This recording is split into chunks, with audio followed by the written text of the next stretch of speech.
Okay, welcome back. Solo roll Mangging. Phandelver and below Tales of Argosa. We have already had 2 deaths. Maybe the last deaths of the whole campaign. But I doubt it.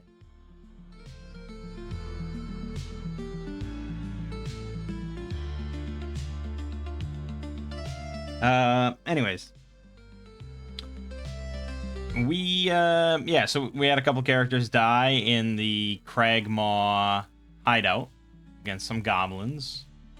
And 2 others came in that were going to, in this timeline, they were going to join up with the other 2 to help out Gundren and the Rockseeker brothers, but that didn't happen. So they went after Gundren to investigate, and they found the goblins. They went into the cave, and they didn't find Gundren in there, but they did find his companion, Sildar Hallwinter. And they decided to just cut their losses and grab him and rescue him and get him back to Phandelver. And so we did. And for escorting him back to Phandelver, he gave us 50 gold pieces. Pretty nice. And he gave us some information, which we haven't really gotten to. So he's going to be recovering for like a week here in Phandelver at the inn. And it's kind of up to us now to decide what we want to do and what we're going to do. We want to go back to the cave, back to the hideout, clear it out, which is reasonable. Again, you know, we are running a plot, and we do care about Gundren, and there is a thought for these characters that Gundren might still be in there. You know, we kind of just jetted out of there. So, narratively, we might want to go back in there just to try and rescue Gundren or something like that. Mechanically, though, of course, your goal is always to get more treasure and more loot and more magic items and blah, blah, blah. And clearing out layers or dungeons or whatever is always a good way to do that. So there are multiple reasons why we would want to go back to the hideout. And I think we're going to. The other question is then, do we want to prepare in any way? Do we want to buy anything? Do we want to equip anything? Do we want to recruit anyone?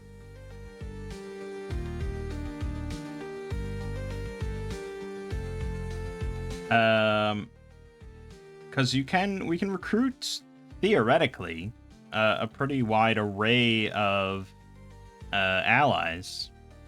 You know, obviously we could recruit like a torchbearer or a porter, someone to carry our stuff. We could purchase a mule or an ox or something and a cart to kind of carry our shit to and fro. We could buy horses, maybe, just to travel faster, cutting down on our travel time, which would be pretty good. We could recruit someone that's actually capable of fighting, you know, a fighter, a level 1 fighter maybe, or level 0 fighter even would be all right. Things like that. But you could also recruit like a cleric to actually maybe not necessarily fight, but maybe they have just access to a cleric spell or 2 and they could cast Cure Light Wounds when we need it. You know, that's a possibility. Or we could recruit like an archer or something that just sits in the back and, hey, you see anything coming at us with a weapon, shoot him in the fucking face. And you know, an archer is more likely to survive being in the back and stuff, and could be useful to us. So if we want to look into any of the recruitment options and not the purchasing option, well, I mean, let's look at both. So obviously all this is going to be looking at axe. So let's think about purchasing horses. Like light riding horses or something like that. The cheapest horse is a medium draft horse or a step draft horse. Those are 30 gold each. So we theoretically could buy 2 of those.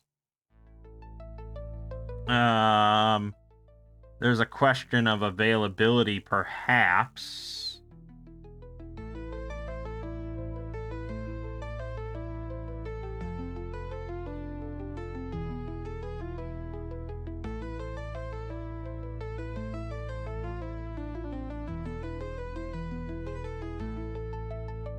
I mean, there's equipment availability. I don't know if that includes like animals, but I think so. I think this is your broad kind of list here. So we'd have to determine what the market class is of Phandelver. And the best way that we could determine that is if we figured out the population of Phandelver. So if we go to here, it's small.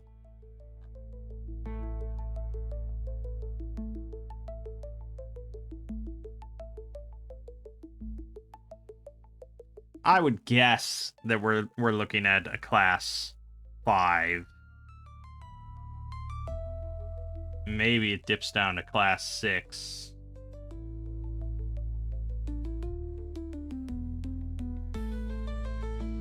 Yeah, I think it is 1,250 inhabitants or less is class 6. I can't imagine it has more than that. So I think we're looking at... yeah. Pretty small. These people are saying like 100 or a couple hundred maybe. It's a small place.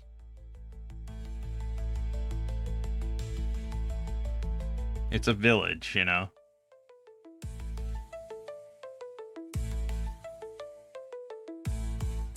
Yeah, okay. It's class 6. Which means that 30 gold horse, there's a 10% chance per month.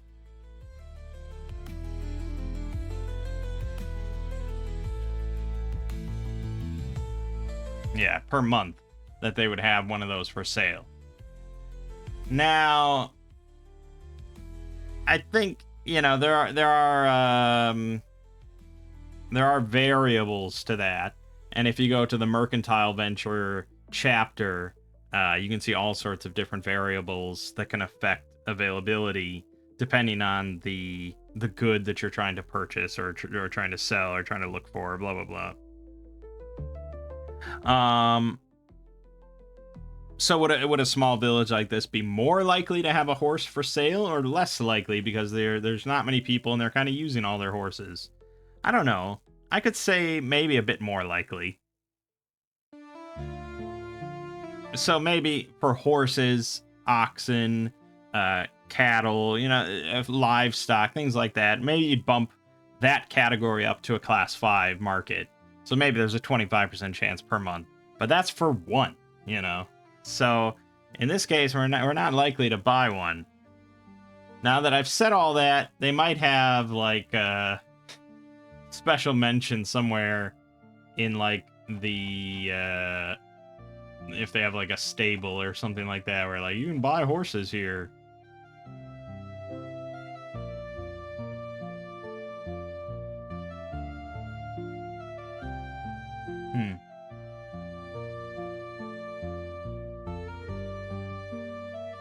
No mention of horses anywhere in the document. Okay, never mind then. So no, it's not assumed that you're going to be able to buy horses here. So we'd have to make a long trek back to Neverwinter if we wanted to do that, which would be, I mean, the population of Neverwinter is massive. That's almost certainly like a class 1. So they'd have like 20 horses a month to sell. So let's nix horses probably off the table. And then below that, you know, like you could buy like a donkey or something, which would be 10 gold. And 10 gold, there would be one available every month. There'd be a donkey available. So if we wanted a donkey to pull a cart, that's certainly doable. We could guarantee to do that. Okay. But then let's say that we wanted to get a, let's just say a level 0 fighter. So in class 6, per month, there's going to be 1d2 of those available per month. So 1 or 2. And their wage is going to be 12 gold per month.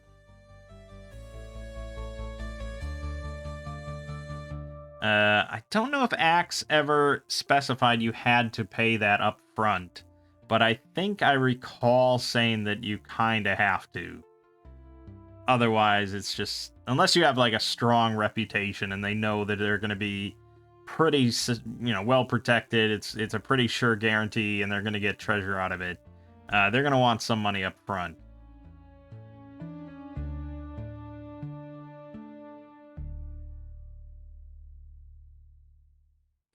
Now, Axe goes a step further, and then you actually have to spend time and money every week.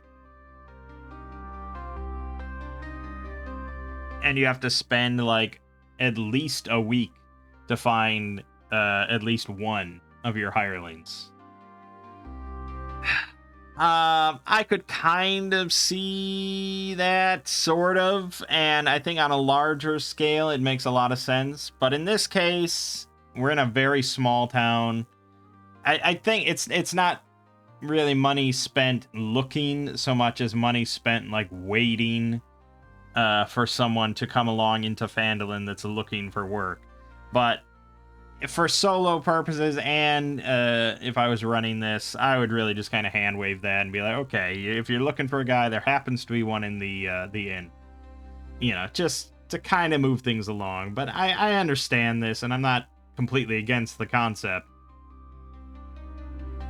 Now, Axe also has you roll to actually recruit them. It's not a guarantee that they're just going to go along with you. There's a roll, a 2d6 roll. I believe this is modified by charisma, and you can kind of sweeten it by having a signing bonus. So again, I'm saying that you have to pay them their monthly wage up front, no matter what. But you could sweeten the deal and offer them a signing bonus. So if you pay an extra month's pay right up front, that's a +2 bonus to your roll. Again, this is a 2d6 roll, so +2 is pretty significant. If you offer them a whole year's worth of pay up front, that's a +3, which is quite significant.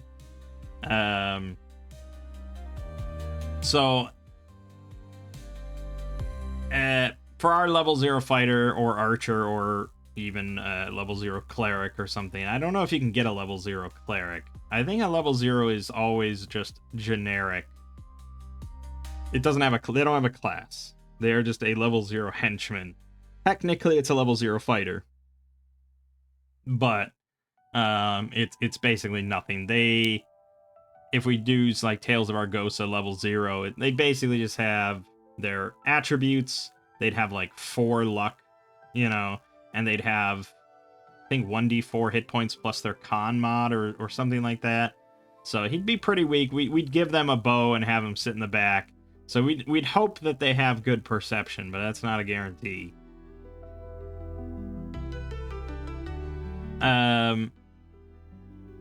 So yeah, we'd have to pay them 12 gold up front. We could sweeten it and offer them 24 gold to get a +2 on the roll. But then once they are with us,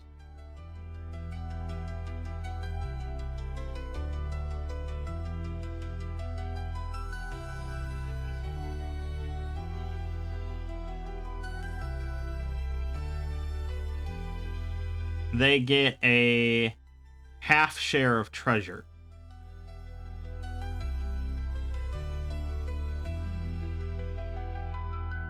And I'm pretty sure the idea is that any individual that you have recruited that is going into a dungeon gets a half share of treasure. If they're not going into the dungeon, if they're watching your horses or something like that, you can ignore that. They're kind of just nothing.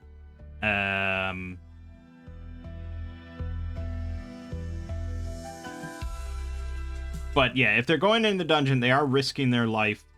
Even if they're not a combatant, if they're just a torchbearer or something, they're going into a dungeon, they get a half share of treasure. And they also get a half share of XP.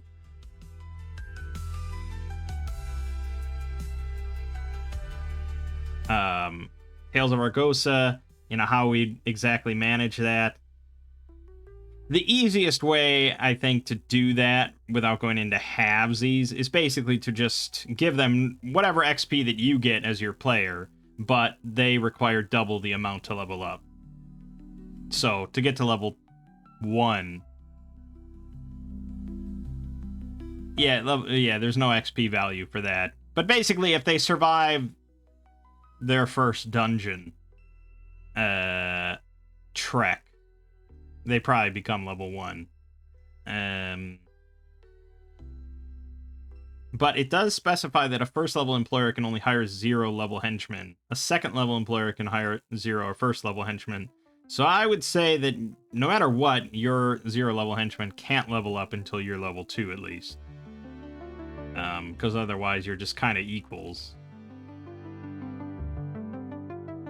If a henchman ever concludes he is more powerful than his employer, it's cause for an immediate hireling loyalty roll at a penalty of -1 per apparent difference in level. That's if they think they're more powerful than you.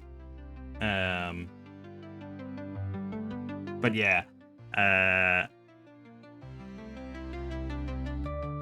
And then to go from first level to second level for a henchman, they would require 20 XP. And then 50 XP, after that. And so on and so forth. That's the easiest way to do that, I think. It means that they're not leveling up very fast, but that's how it is. For a henchman here, to go from level 1 to level 2 requires basically like 4,000 gold worth of XP, which is quite a bit, at low level. So we'd have to give them a half share of our treasure. And we'd have to throw... Yeah, probably I would just throw 24 gold at them. Because I don't have great charisma, no matter what. And, yeah, I mean, I guess let's do it. Because having an extra archer that could just try and ping off some arrows all the time could be pretty good. Also, we're in town. So,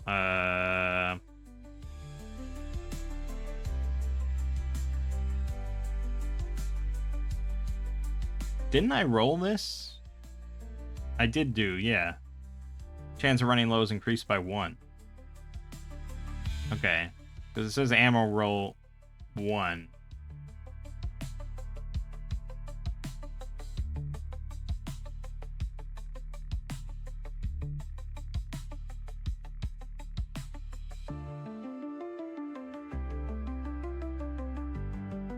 Okay, I see that.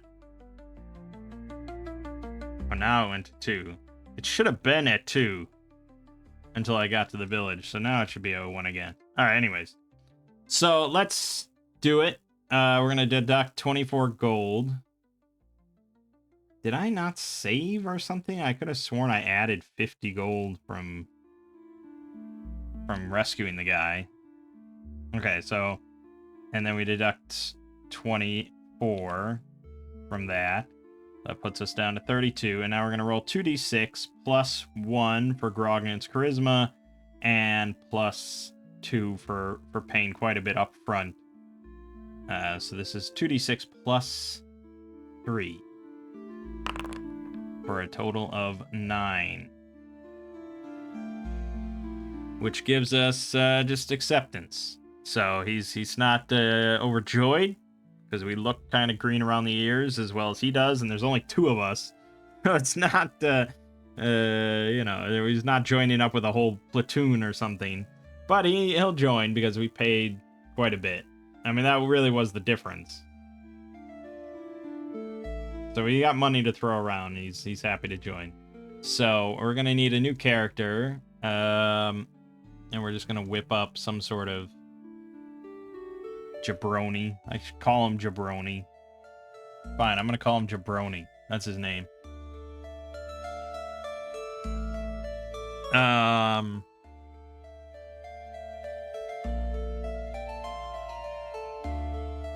Yeah, I mean, he's a human, I suppose, but he basically does. It doesn't really matter.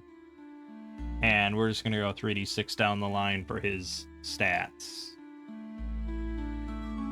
So, yeah, strength 10, dex 12, con 10, int 13. All right, he's a little smart. He's a little smart. This is a big one. Perception, fucking 10. All right, well, he's very average. 10, 8 charisma. My God, man. All right. And Brogdon's gonna borrow him his short bow and arrows, and we will buy him leather. I mean, according to our market availability, actually, the odds of us finding leather armor for sale here is pretty slim. Because leather armor costs 20 gold, so that's a 10% chance. We'd have to drop down to padded armor. Padded armor, there's a guaranteed 1 available. So I guess let's roll our D10. If we roll a 10, nope. Okay, no leather armor available, so we'll buy him 10 gold padded armor. Just so he has something. Light armor.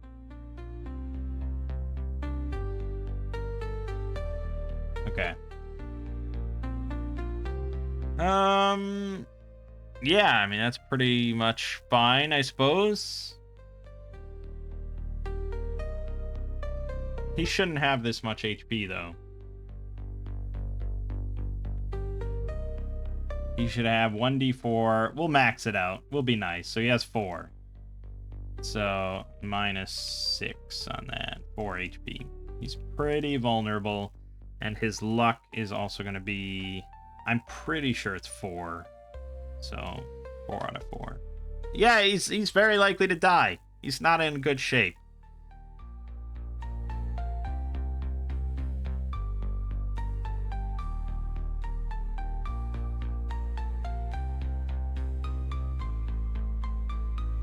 We should buy him food. We probably should restock on food. We're doing pretty good on food, actually. I feel like I should have deducted it at some point. So we are kind of far from the cave. Like our first trip to the cave, I'm saying. But I don't know. I'm not sure. Fuck it. Alright, we're just gonna buy him rations, which I think is like... it depends on if you're buying fresh rations or iron rations. Standard rations. So let's assume it's standard rations. They got plenty of food that they grow here and things like that, and they probably don't... I mean, they might. Iron rations is going to be stuff like hardtack, you know, and jerky, stuff that's specifically designed for travel and stuff. And so it lasts long. It lasts much longer. But we'll just buy some fresh rations for a gold. And remember, the hireling, they don't spend any of their own money. It's basically assumed that every cent they get like just goes back to their family or something like that. So you have to purchase everything for them. You have to outfit them. You have to keep them fed, supplied. You know, you have to keep them in good repair. You got to keep them equipped with arrows, and you know, you got to handle all that for them.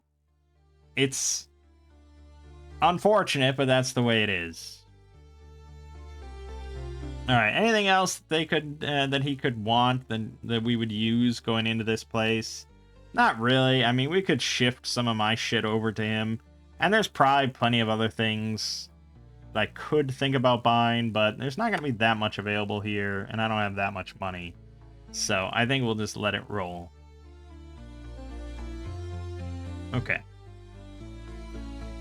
So we spent a night at the inn, and we'll assume that we spent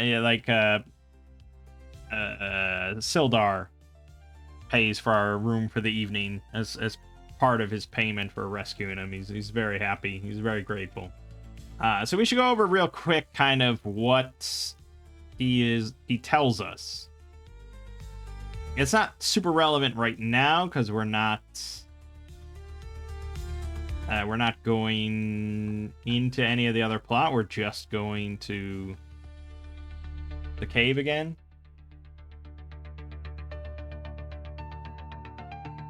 But basically, he tells us some of the backstory.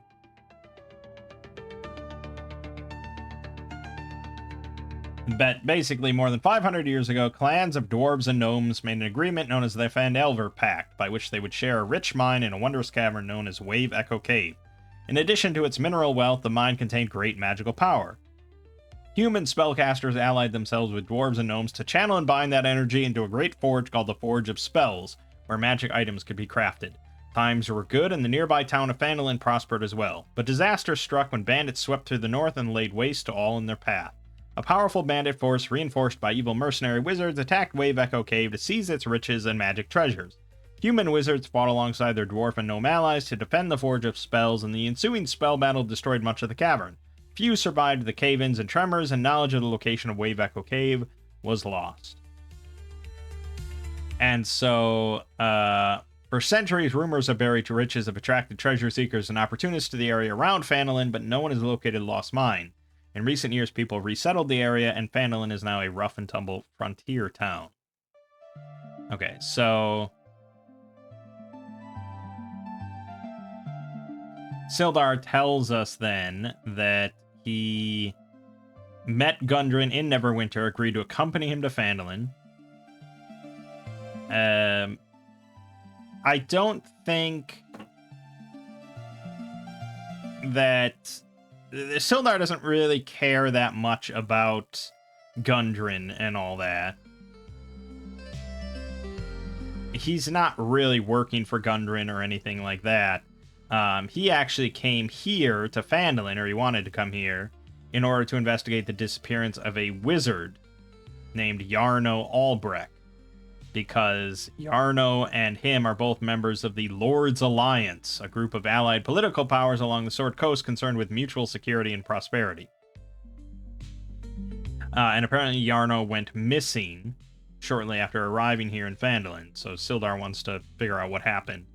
It does say he does want to assist Gundren in reopening the old mine and help restore Phandelver into a center of wealth and prosperity, so he is kind of interested generally in helping that all occur, because that helps the Lord's Alliance, but his immediate goal is more concerned with Yarno,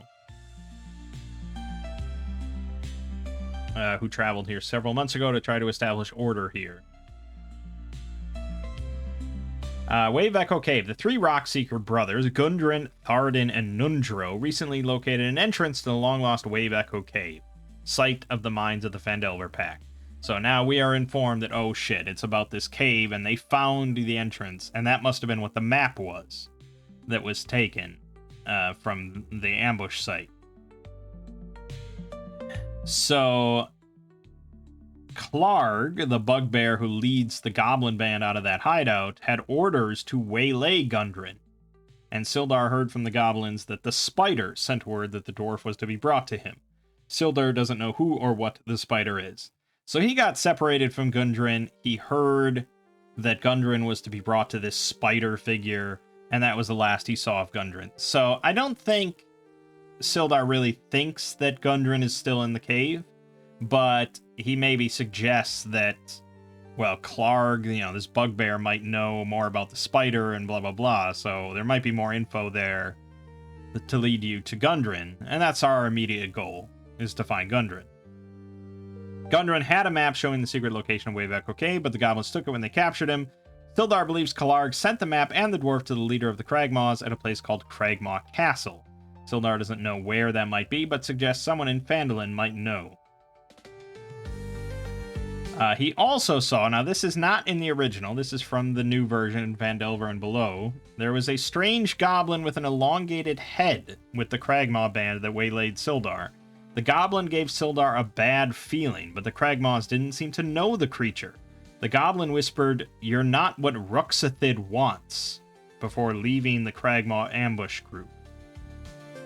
So yeah, there's some weird goblins going around that don't seem to be connected or are connected in a mysterious way or something. So,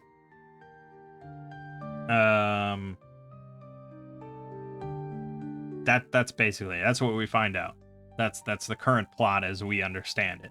So yeah, we do want to go back, clear out the cave, maybe have a chat with Clarg with a blade to his neck or something about who the spider is and where Cragmaw Castle is and what's going on. But we're gonna have to head out then to get back to the cave.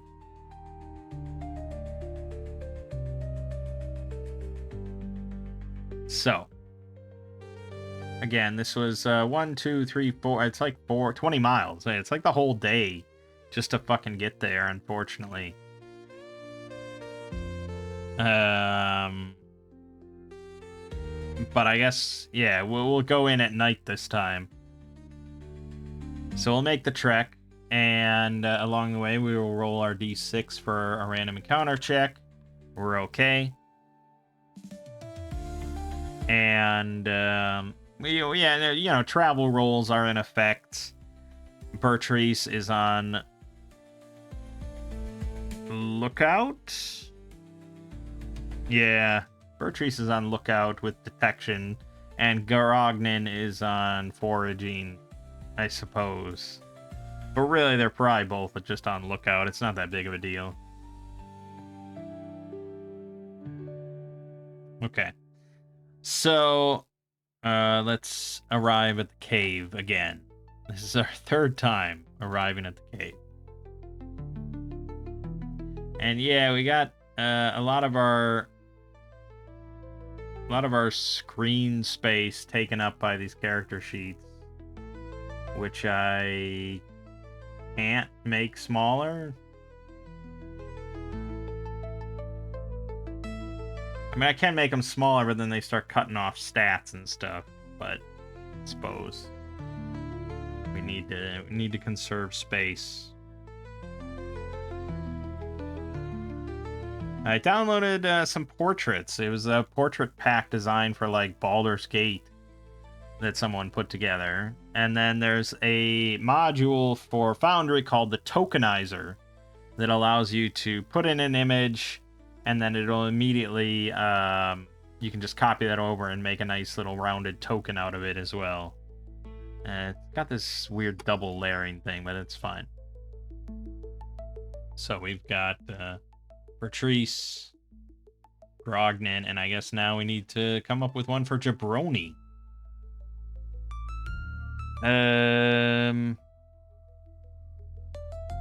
Let's see here.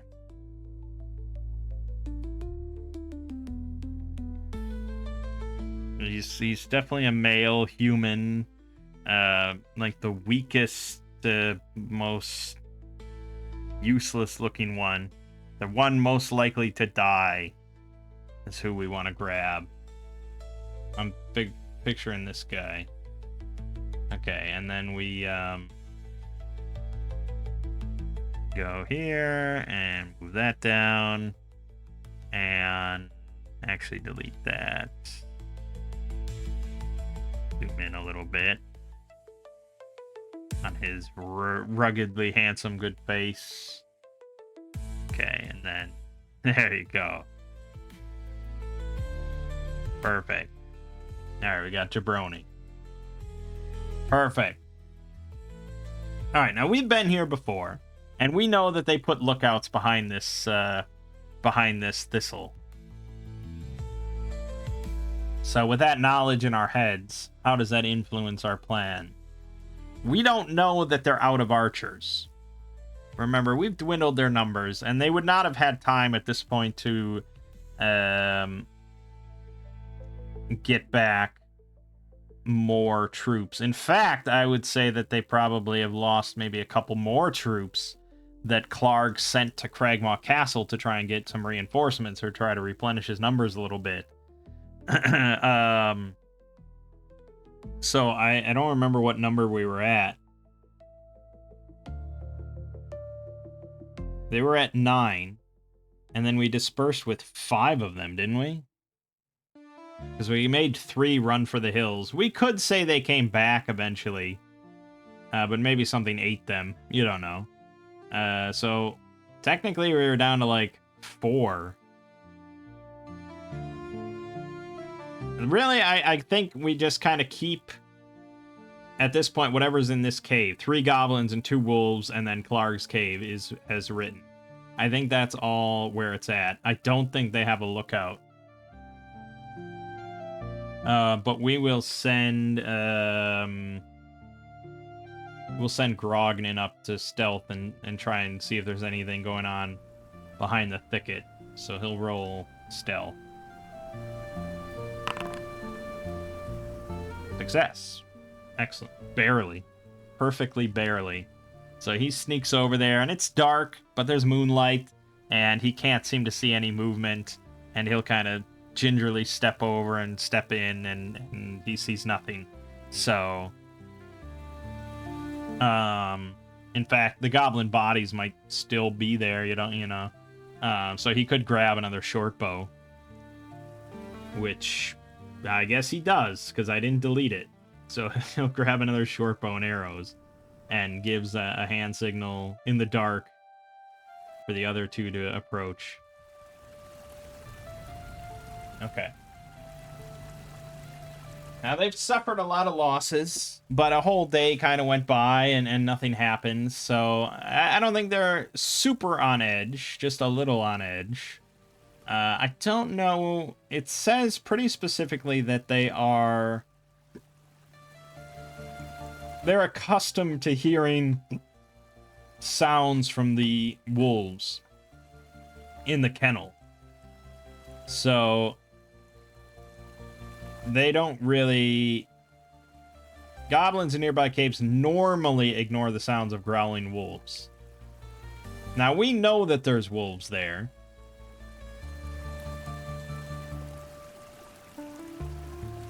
So I think Grognan's gonna just kind of toss some food from a ration, like around the corner, just to occupy them, and we'll slip past. So he's gonna use up a ration on that purpose. Oh, I have to take up 1 slot with dummy armor. There we go. Okay, so we're not futzing with the wolves, because I think we tried to calm them down last time and it didn't work. So we're just gonna slip past. They probably do have a guy on lookout though, like up on the bridge. He doesn't have a bow, or if he does, he doesn't really know how to use it. But he is still gonna be on lookout duty, because they're not that lax, you know. They just want to stay in the comfort of their cave, because every other lookout outside has died.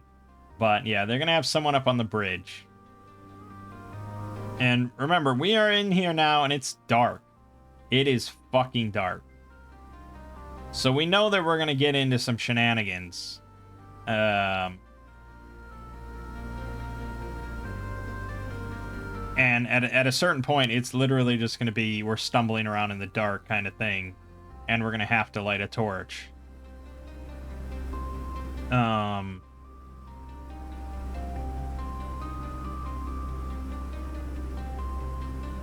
But I would like to, I'd ideally like to stealth in and get, like, underneath this guy without a whole alarm being raised. But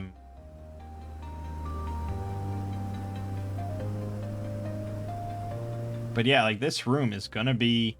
Well, I mean, they're gonna have lights.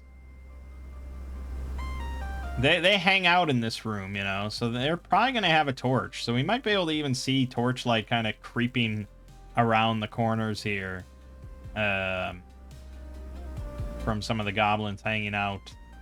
Again, like, most creatures do not just like living in darkness. As we can see, they have campfires, so they're going to have lights where they kind of hang out. I could push them back over here because it would make more sense for them to be kind of in their little den over there. But I want to just run the rest of this as written.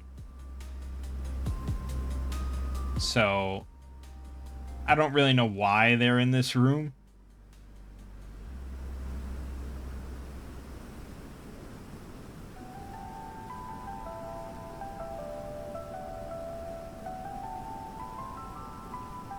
They just guard the cave.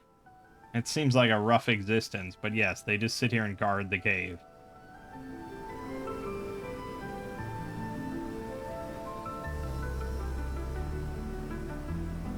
And it is noisy because there's a waterfall right there. So actually, creatures in Clarg's cave area can't hear fighting next to the waterfall because it's that loud. You'll also notice that I never did the flooding thing where they trigger the whole flood to go down. I knew about it obviously this whole time. It just never really came up to a moment where it seemed to make sense because I never like tried to fight my way up this way, which is exactly when they would do it. They do it occasionally if you are spotted coming up this way. Then this guy on the bridge, if he's not spotted, you know, he'll slink over and tell them to flood it. But I've always been very quick and or stealthy, so it just hasn't really come up to where I've wanted to do it or felt it was appropriate. So, all right, let's try and just stealth up, and it's gonna be, you know, there should probably be a penalty, but we'll just do it. So this will be a group stealth check against the lookout's perception. So let's roll his perception. He rolled well. I think that's a margin of 5. So we have to have 2 of my 3 characters beat a margin of 5 on stealth. So let's roll. Brognan rolled a 1. Perfect. It's going to be hard to fail. 5. All right, that's 2 characters with a margin of at least 5. We are good, but we'll have Jabroni roll. He failed, but that's to be expected. He's a Jabroni. So, good enough, and we can stealth up. And so we can see... We know that there's a goblin on the bridge above us, but we're very quiet, and he somehow hasn't noticed us because it's been a long day of just nothing. So he is also lax his duties. This is, you know, always excuses you can throw out there when you're dealing with goblins. They're just kind of, they get distracted easily. So now we can see kind of torchlight up here, and we can sneak up and we can set the scene. So we've got goblins. We got 2 goblins over here guarding, and then the one on the hold on. There we go. And then one on the bridge, kind of lounging around. And then they also have 2 wolves with them. So something like that. Now, they will try to warn Clarg as soon as this fight breaks out. And we can see a bigger light coming from this cave. So, we'd have reason to suspect. And we know that there is a bugbear in charge of this. So, I think we can probably put 2 and 2 together. So, we want to do kind of shock and awe here. There is Thunderclap, which would be pretty good. I think that's a pretty solid opener. We'd make them deaf. Possibly killing all of them in one go. And then we would just Shazam.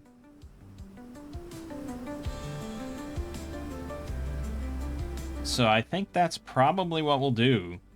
And it's the waterfall's loud enough that I can just kind of cast the spell without being heard. Now there is the matter of, can we get within sight without being spotted? And I think that's going to require another stealth check.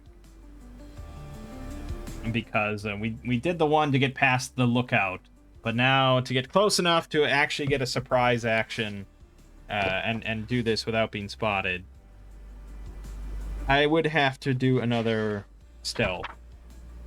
Let me just check to see if the wolves have a better perception. They do slightly. They have a 12 perception, so we'll use theirs. They also have better sense of smell and things like that. So we're going to re-roll everything now, starting with the wolf. Ooh, that's going to be a tough one to beat. That is a margin of 8. Chances are we're going to get spotted. Now, that doesn't mean they surprise us, obviously. It just means that...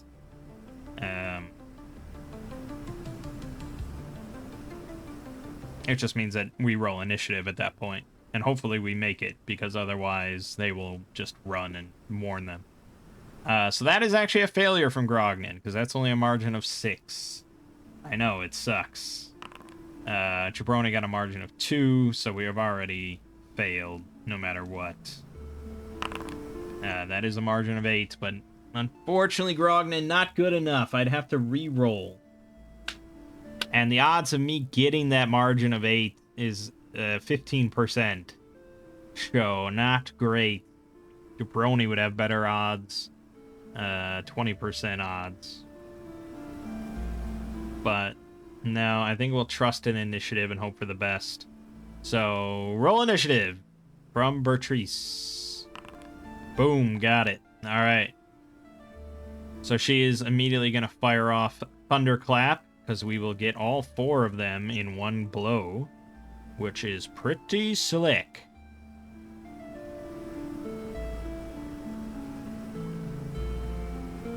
Yeah, all right. So this is an arcane lore roll. And I have to add the +1 because they won't do it. Excellent. Success, success, success. So this is now targeting all 4. They all have to make a luck strength save. So wolves have a luck of 4.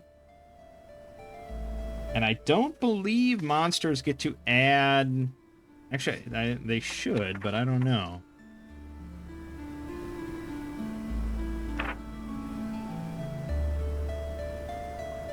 Yeah, I think they do get to add.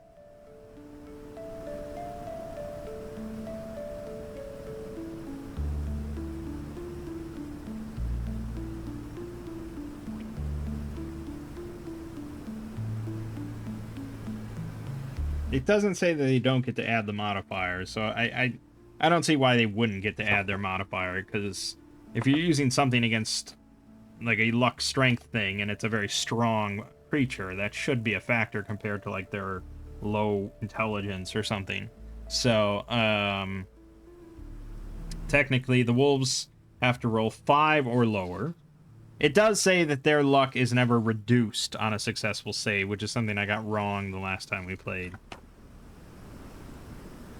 Which makes sense. It's a lot of bookkeeping. Goblins have a luck of 3. And they actually have a strength of 7, so they would have to roll 2 or lower. Very susceptible to luck strength saves. Alright, so let's roll for the 2 goblins. 2 or lower. Boom, boom. They both fail. The wolves, 5 or lower. Boom, boom. And one of them did manage to succeed. Unfortunate. But the wolf is not going to go warn Clark, so we're okay with that. So they fail, they take 1d6 damage and are deafened.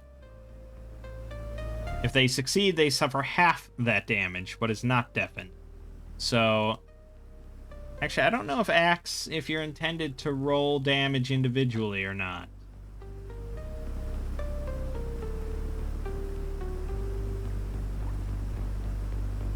It's a fine question.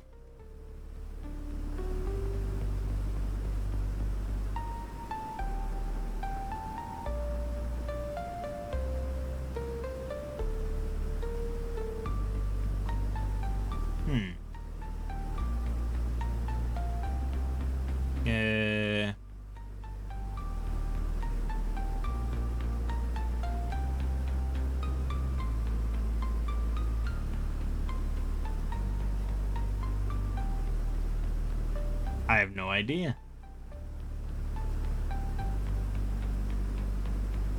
I have no idea.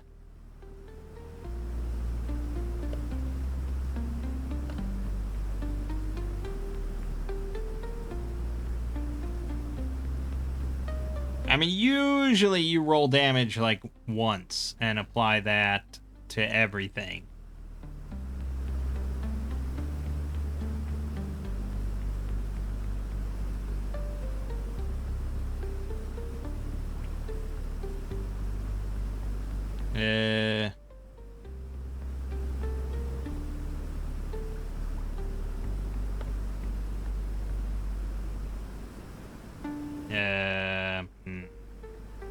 It's like impossible to find anything for old school D&D compared to 5th edition.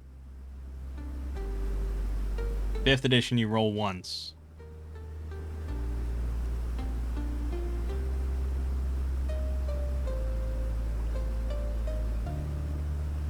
I think we're going to roll once. I think we'll make it simple.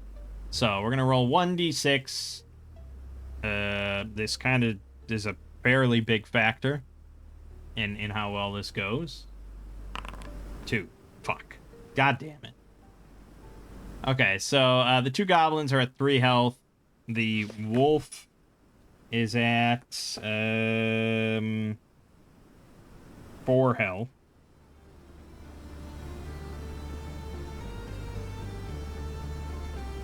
And then the other wolf is at 5 health. So 3, 3, 4, 5. And the front 3 here are all deafened, which is not much of a factor, I would say.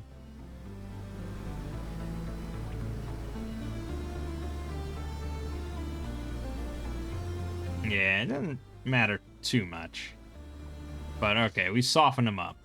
Alright, Grognan is gonna rush in. And we've got like a wall here, we've got a stalagmite here, and then we've got a wolf here, so I can't actually reach the goblins at all. So I guess I'll just walk here and we'll swing at the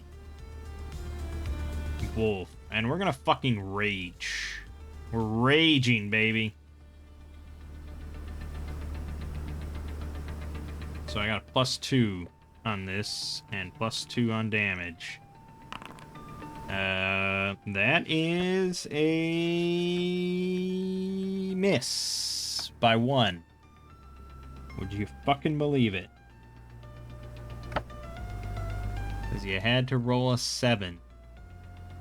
God damn it. Alright. And then, I mean, preventing the warning from occurring seems very difficult. Like, they're gonna fucking get to it. And I think Thunderclap probably was audible. If you can hear rumbling for 10 miles, we're inside of a cave. They heard the Thunderclap. So, it's all been blown. Also, I had to use this. Okay, so Jabroni will step in. He's going to try and snipe this other goblin. So he'll roll his short bow. That is a hit. It's not a kill, though, because it had 3 health left. So he's at 1. He's pretty weak. Okay. That is all our turns. So this one definitely is running in. He's deaf, but he's gonna babble in panic to Clark that, you know, there's intruders. And I think this one probably also will retreat with him. And then this wolf is gonna move here. And this guy obviously is gonna come over. So Grognan's about to get hit by 3 targets, which means they're all gonna get +2 on their attack roll.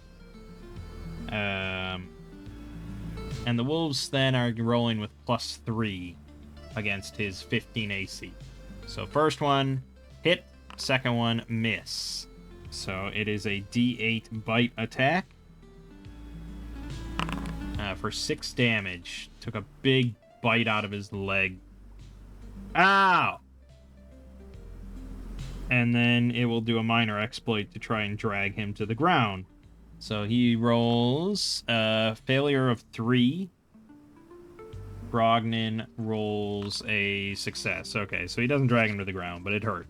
And then the goblin in the back, rolling with his club, +2. He is a hit for D6, 3 more damage. Brognon's at 8. Ow! New initiative. We gotta cycle over to Grognon. Great success. Thank God, otherwise that would have been the end of Grognon. Okay, Grognon is gonna swing at these wolves because they're the biggest threat. So he's just gonna... He's still got his... He's raging. He's got his +2. You know there's going to be a cleave if he hits. Critical hit. Oh, no matter what, that thing's dead.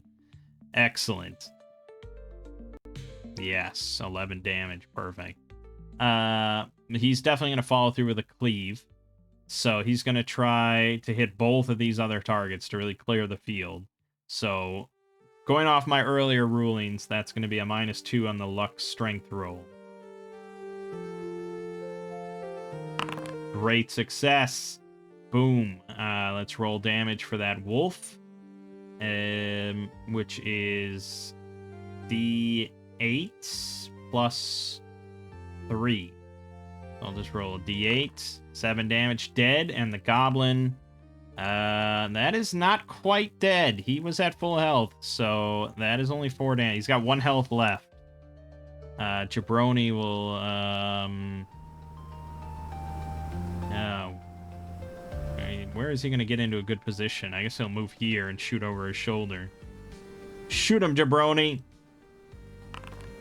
You missed.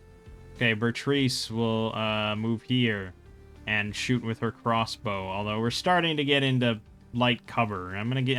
actually, if you shoot at any target that's in melee, I think they do get half cover. So, yeah, he's got an AC of 13. But she'll shoot. Ah, good enough. Dead. Okay, excellent.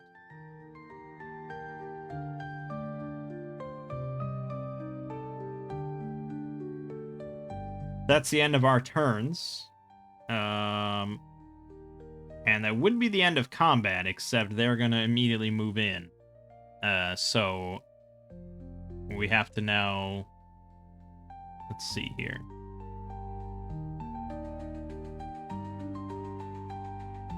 So we've got Clarg the Bugbear. He's got 2 other goblins that have always been with him, his honor guard, and his mangy pet wolf, Ripper. I'm sure they have stats for things at the back. Maybe, maybe not.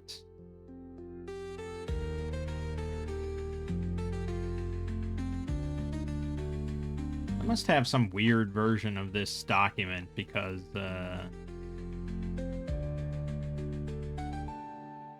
yeah, I don't know. I mean, Clarg... Actually, Clarg's not even listed, so... No, I think you would just use stats for a bugbear. And we'll just use normal stats for a wolf, for his wolf. So we won't complicate things. So that means that in addition to these 2 weakened goblins, we have 2 more goblins. And then we have to make another wolf. And we have to make Clarg. So let's make Clarg.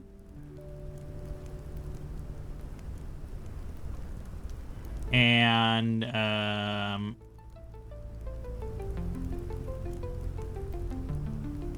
yeah, well, we'll just use, something from... There should be a fucking bugbear, right? Humanoid, goblinoid, bugbear tormentor. Or bugbear thug. We'll go with thug. Perfect. Okay.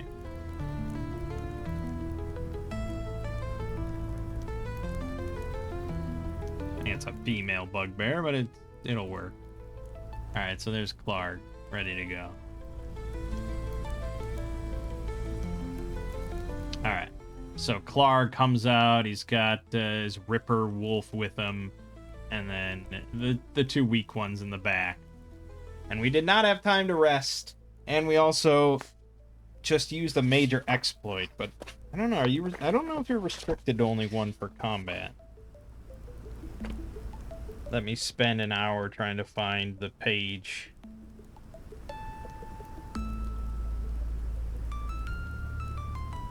No, you're not restricted to one per combat. It's just if you fail, can't use any more.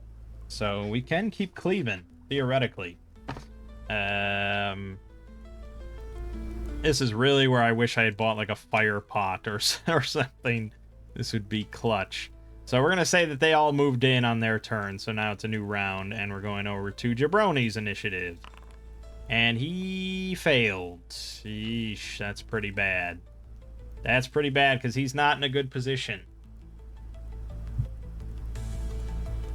And the quarters are pretty cramped, so it is going to be somewhat restricted. We're going to do something like that. They're not really all going to be able to move in. But yeah, we're going to have Clarg. I'll be nice, and we'll have both of these swing at Bertrice. As nice as that is. So we do have stats for a bugbear in Tales of Argosa, but they're pretty vicious. It's a 3 hit dice creature. 12 AC. But that pretty much lines up with OSE. And if I go to D&D 5e, just for a rough comparison, I think that's probably appropriate. Yeah, I think we'll just use the straight up Tales of Argosa one. Yeah, the fucking 5e bugbear does 2d8 plus 2 damage. So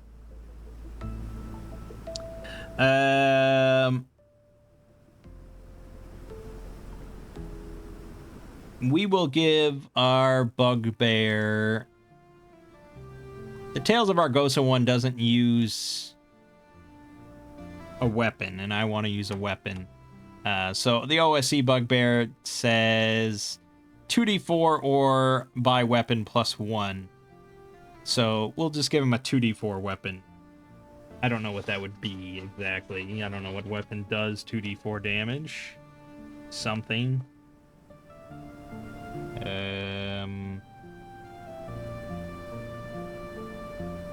Only a lance actually does 2d4. But we'll go with that. 2d4. Okay. He is tough, and because he is hit dice 3, he's going to get +3 on his roll, and he's got his wolf there flanking, so +4 against her AC of 12. This does not look good. He missed. Huzzah! All is well.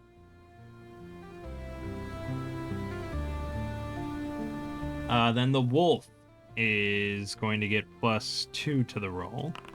Crit. That's max damage. I think enemies get max damage.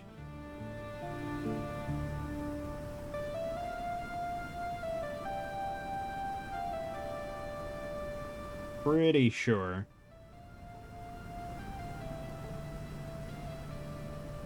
I don't see why they wouldn't.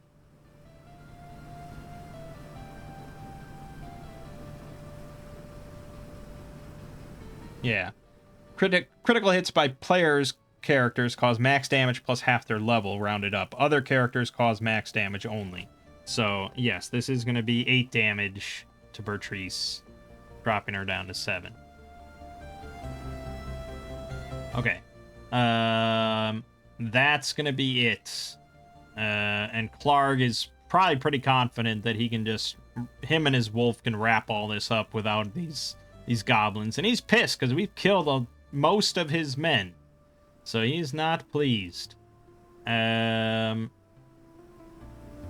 So...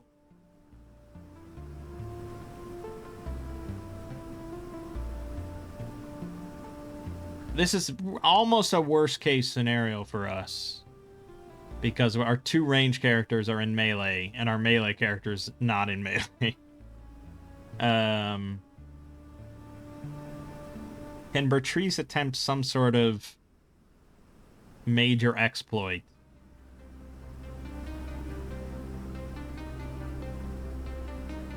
I mean, a major exploit can be practically anything. So anything I can come up with, really. If I want to say that, okay, I want Bertrice to, like, flip over this stalagmite and then fire a shot off at Clarg, you know, that's something that I could attempt. Now, it does say a couple things here. Normally, you always have to roll attack and damage as normal in order to even attempt a major exploit. But it also says, or make other relevant tests, such as a riding test for a horse-based exploit. So that means, obviously, you can attempt at major exploits that don't involve hitting something with, like, a weapon, you know? In our case, we do want to attempt to hit with a weapon. But I don't want to do the weapon attack until after I've moved away. So I think we're actually going to flip the script a little bit. I don't know if this is allowed, but I'm the DM, so of course it is. And I'm going to have her do the luck dex roll first, and then do the attack.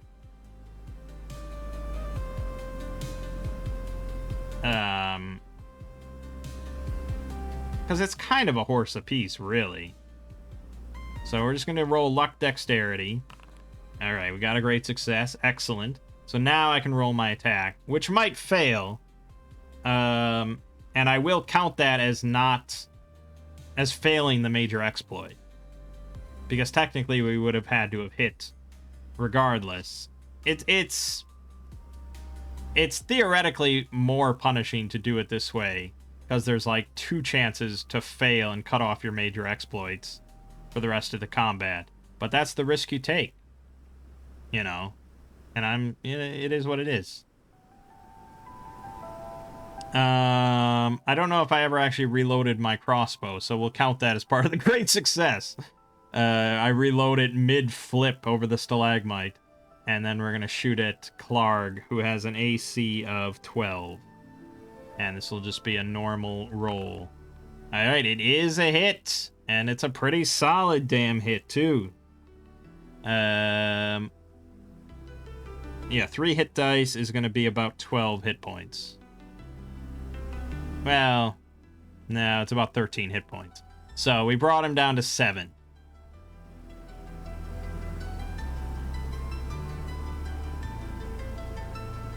Track it that way.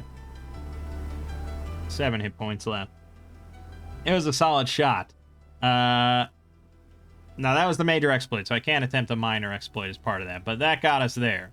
Now Jabroni attempting the same thing is very much a bad idea. And normally, as we went over before, there's no way to move away from an opponent without provoking an opportunity attack. And I introduced just the retreating rule, where you can spend your action to avoid opportunity attacks for the rest of your movement. So Jabroni is going to utilize that rule to just step back, leaving Grognan free to butcher. We are not raging anymore, and we cannot rage because we didn't get a short rest, so it's just a straight up roll, and we have to hope for the best. Yes! Oh, feels good. It feels so good when dice work in your favor and the game doesn't hate you. And then it feels really bad when it goes the other way. Welcome to RPGs. But yeah, that is a kill on Clarg the Bugbear. And Grognan will let out a tremendous roar in victory as he cleaves his fucking body in half.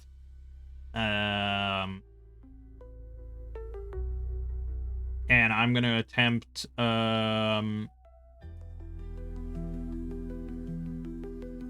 I think that triggers a morale check no matter what. And I think an experienced player would probably assume so. But I'm going to attempt a... is it a major exploit, do we think? Or would it just be a charisma check? I think I'd probably try to make the argument that it's just a charisma check, unless the DM tells me it's a major exploit. But yeah, I'd probably just try and say that I really want to roar and intimidate and, like, you know, spray Clark's blood all over the other goblins to try and really intimidate them, hoping to get, like, disadvantage on their morale check. So let's roll charisma. Great success. Excellent. Yeah, I'm definitely going to go with that. So remember, goblins have a will of 8, as we've gone over before. So we're going to roll twice for each of the goblins.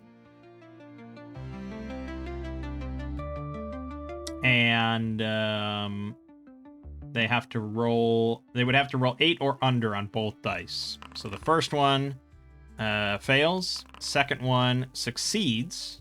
Third one fails. Fourth one fails. Okay. So the wounded ones will definitely count as the ones that failed. We're blocking off the only way out.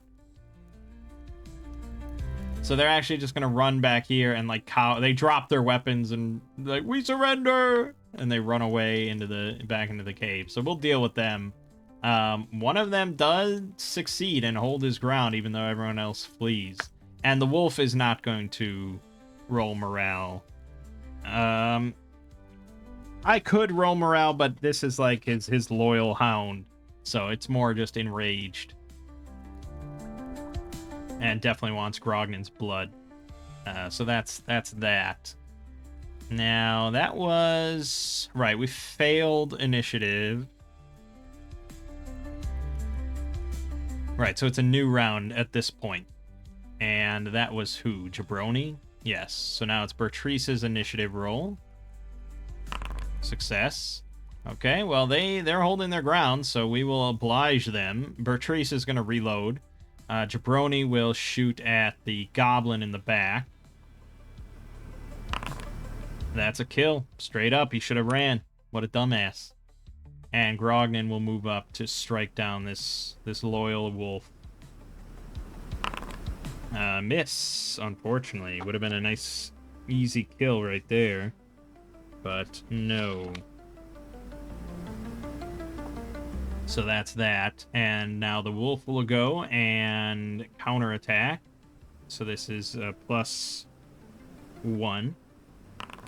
Miss, thankfully. New initiative. Failure. It'll attack again. That is a hit this time for D8 damage. This could drop Grognon and kill him. 7. Down to 1 hit point. Holy shit. But then we get to go. Grognon roars again in rage at this stupid fucking wolf.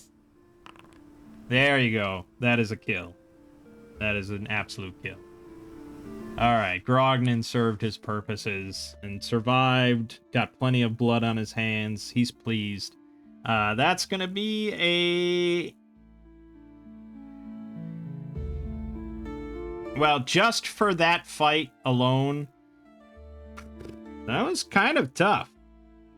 That might be a 3 XP'er. XP'er, as they say. 2 XP for difficult foes, 3 XP for very difficult or particularly dangerous foes. You could make the argument that was 2 fights in a row with no break, and there was a boss, technically, mob in there. I mean, he wasn't actually a boss mob, but yeah, he was a 3-hit dice monster, and I don't know. I could see an argument for 3 XP. There's going to be more XP, don't get me wrong, so I think probably 2 is fair. We should not have been at 0. Something didn't save at some point. Fuck. How much XP did I have? We killed the lookouts originally. That was 1. We killed another fight. at the cave with the smoke monster and everything. That was another one. And then we rescued Sildar and got him back to town. I think we were at like 5. Because we got the 50 gold too. So yeah, I think we're at 5, maybe 6. So now we'll go up to 7. Okay. And now we're definitely going to short rest. Alright, he got a great success. I'm going to re-roll the other one. He still failed. Okay. Well, we're definitely just going for HP. Because that's very valuable. And then Bertrice got 1 success. I could get spellcasting back, but we'll go for HP. And we'll try to re-roll. Also failed. Man, oh man. Not great short rest. We're probably going to long rest after this, though, once we get back to Phandelver. So it's not the end of the world. Okay, and after we recover for a few minutes, we're going to go in here and we confront the goblins, corner them. And, you know, we say... I don't know. Is it always assumed goblins speak some English? Like broken English? Common?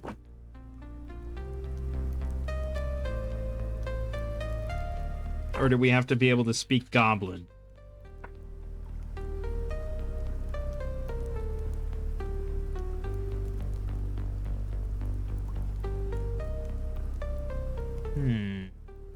Let me look at the... I feel like 5e is, of course, going to let everything speak common. Yeah, 5e has them speak common and goblin. But, I don't know. There's plenty of arguments...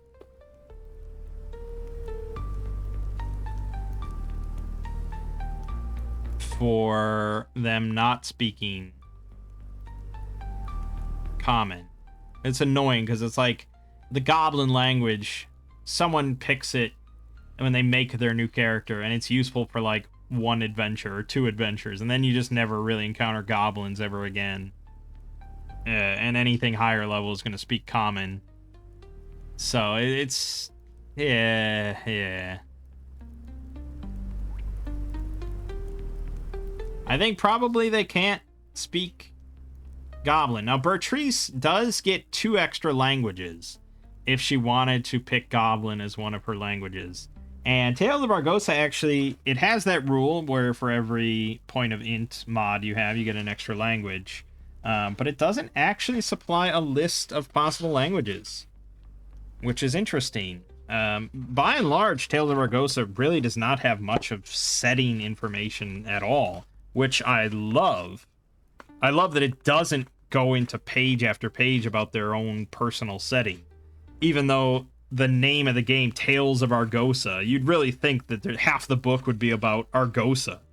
But no, there's like nothing in here about Argosa. And the only thing that really talks about or details like a unique setting is the bestiary, which is mostly standard stuff, standard fodder. But then you have stuff like the Scorn instead of orcs. And that sort of points to kind of, you assume that the author has their own kind of personal setting. And they kind of bled that in a little bit. But no, there's not even a language chart. So, I don't know. What's a good, like, standard fantasy? Okay, let me look at OSE. So OSE, you've got the common tongue, obviously. You have alignment languages, which I always find hilarious. And then they have a list, actually, of like 20 different languages, including bugbears having their own language, gargoyles having their own language, harpies having their own language, lizard men having... I suppose that makes sense. Medusas having their own language. That's kind of surprising. Minotaurs having their own language. Pixies... and then human dialect, which you'd think would just be common, but, huh.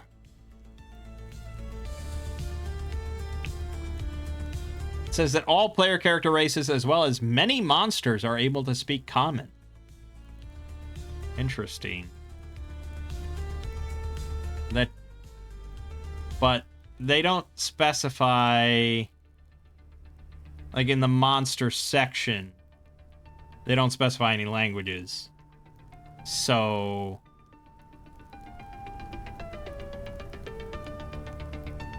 yeah, I don't know.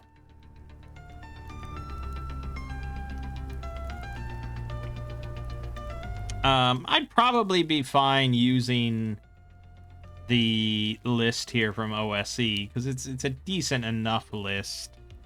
There's a couple things that I would question. Like, I don't know if I'd give bugbears their own language, especially because the description calls them large hairy goblins. Why would they have their own language? But most of these I'd be probably okay with. So, you know, there's the usual suspects of what you'd pick. Dwarvish, Elvish, Dragon, or Draconic. Then beyond that, Orcish can be sometimes common because you encounter maybe a lot of orcs. I don't know. These are all very specifically monster or demi-human languages. Whereas if we go and look at the 5e list...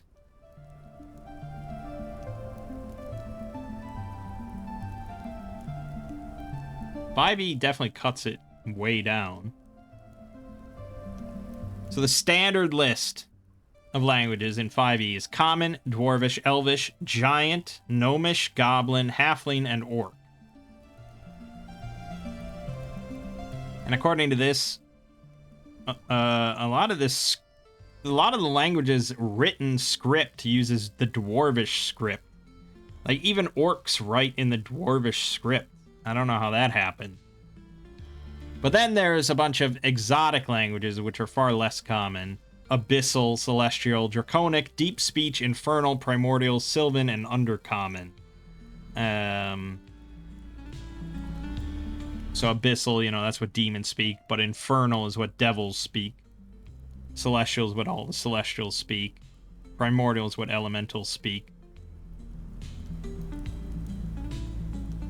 You know, I started with D&D 4th edition, and this is basically the list that was in 4th edition, so it's very familiar to me.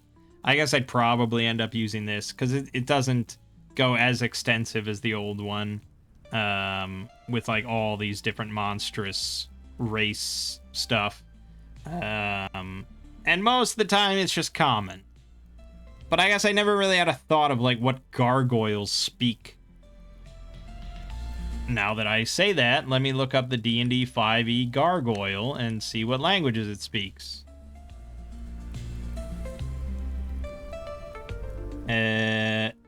Terran is what it says.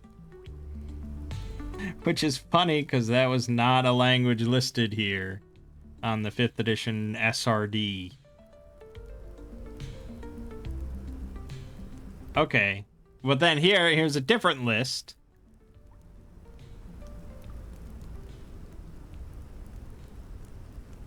Man, oh man, where are all these lists coming from?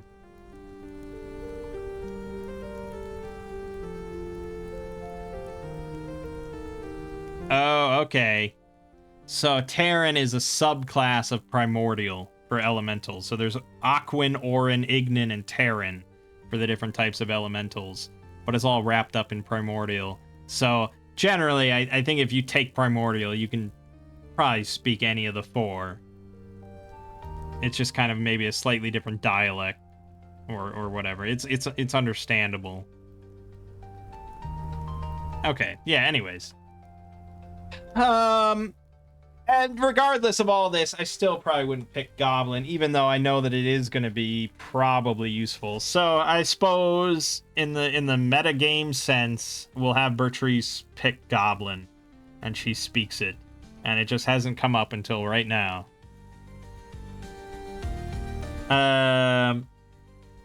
So languages. Goblinoid. Done. You can pick one other, and we'll pick that whenever it becomes useful to us. Okay, so she calms them down, and we kind of lower our weapons because they're unarmed at this point, and we tell them, you know, we'll let them go if they answer some questions. And what would they know?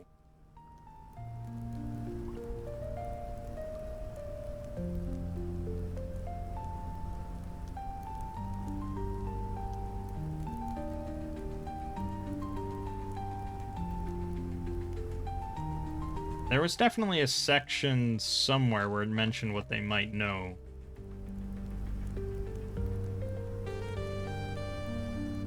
Otherwise, we'll have to go to,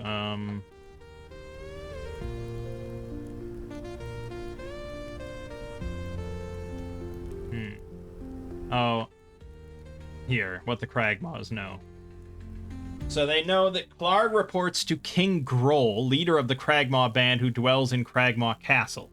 The goblins can provide basic directions to Cragmaw Castle. It's about 20 miles northeast in Neverwinter Wood. Clarg received a messenger goblin from King Groll a few days ago. The messenger told him that someone named the Spider was paying the Cragmaws to capture Gundren Rockseeker and send him and anything he was carrying to King Groll. Clarg followed King Groll's orders. Gundren was ambushed and taken with his personal effects, including a map to King Groll. Okay. So they don't know who the Spider is. All they know is that Clarg works for King Groll, leader of their band of goblins. They've probably never met King Groll, or maybe they've met him and they were ordered by him to come here, or who knows what, but they don't know who the Spider is. And, but the Spider is paying these goblins to capture Gundren and send him and his map and stuff to King Groll. Recently, strange goblins have sometimes joined the Cragmaws in their roadside ambushes. These strange goblins have elongated skulls, and glowing green energy surrounds their weapons when they attack. The Cragmaw goblins don't know who these newcomers are. The new goblins simply cackle and leave after each attack. The Cragmaws are afraid of these strange goblins and think the characters should be too. Okay. So normally I would role-play this all out, but that's basically the information that you can get out of these goblins. That's all they really know. You know, they just keep ambushing and blah, blah, blah, and we threaten their lives if we ever catch them ambushing anybody ever again. We'll slaughter them and their children and cut out their dicks, so on and so forth. But then we will be people of our word, and we will let them go. They will skedaddle. And we tell them to take their wolves with them. And they go. And that's the end. And we have completed Cragmaw Hideout. Finally! That took a while. So, for completing a dungeon, there's always the possibility of bonus XP. But also exploring 90% of an adventure site. You know, the grand majority of an adventure site, such as a dungeon, that does net you 3 XP, or more, depending on if it's a really big one. But I think 3 is pretty satisfactory here.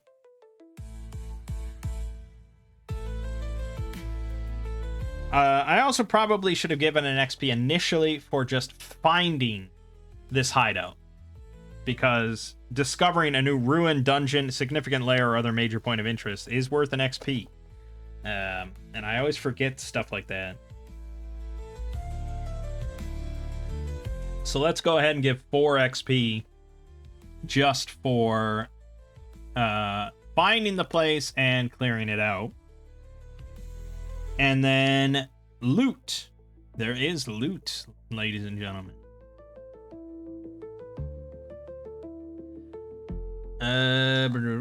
So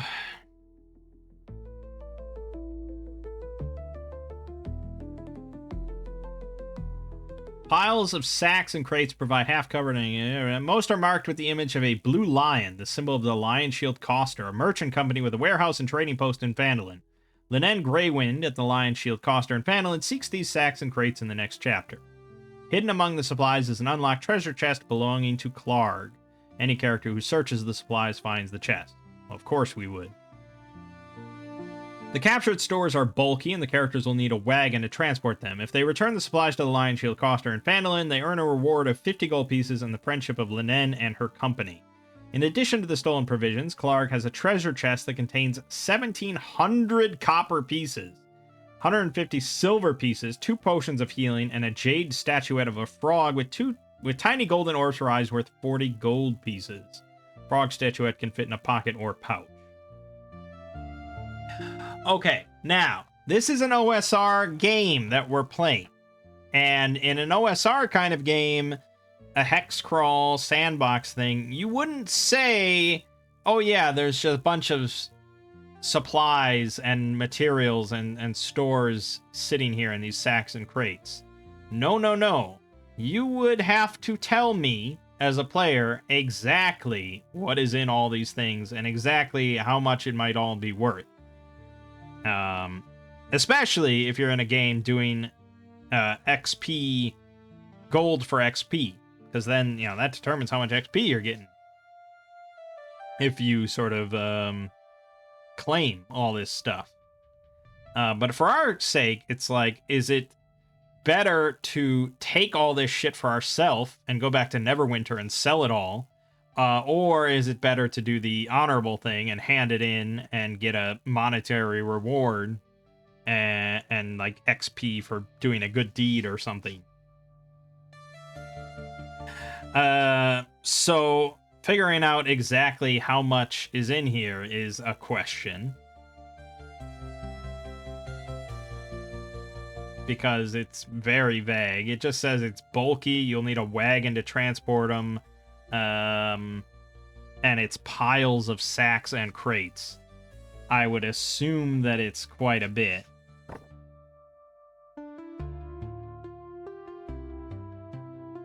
Oh, I actually see that if Clark is warned that the hideout is under attack, he and his allies hide behind stalagmites or piles of supplies, hoping to ambush the characters when they enter the cave. I didn't do that. He came out swinging. So, yeah, figuring out. I mean, this is a good question though. How do I determine if I want to put a big pile of supplies and loot and like materials and stuff in a dungeon as potential loot? Should I determine how much is there? How do I generate that?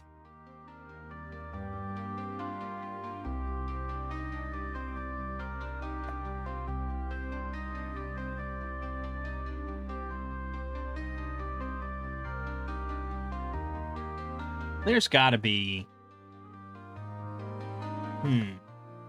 ChatGPT probably could come up with a list. A pretty reasonable list. I could probably steal it from some other module, like Sinister Secret of Saltmarsh definitely had piles of like silks and stuff that I could just grab.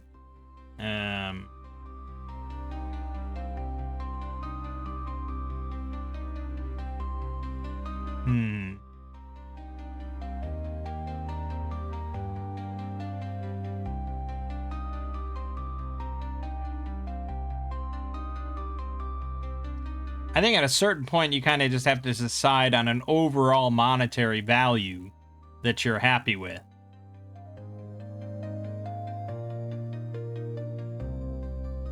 You know. And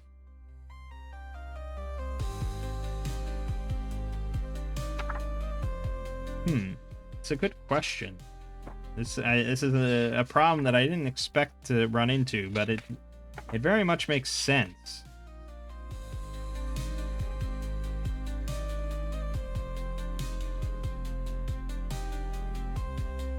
Well, so here's the Tales of Argosa, the layer treasure table, to determine if you clear out a whole layer, you roll some numbers based on the predominant or highest hit dice of the vanquished. So for our purposes, we'd roll on the lowest number, or a hit dice of 1. Even though technically all the goblins were half of a hit dice. but around 1. So that would be, if we want to tally the total value of the lair treasure at the end of the day, that would be 3D100 copper, 5D100 silver, 2D20 gold. There's a 50% chance of a valuable A treasure. There would be 1 trinket. There'd be 1 trinket or curio. And then there'd be 1 minor magical item. And I think that's all pretty fair.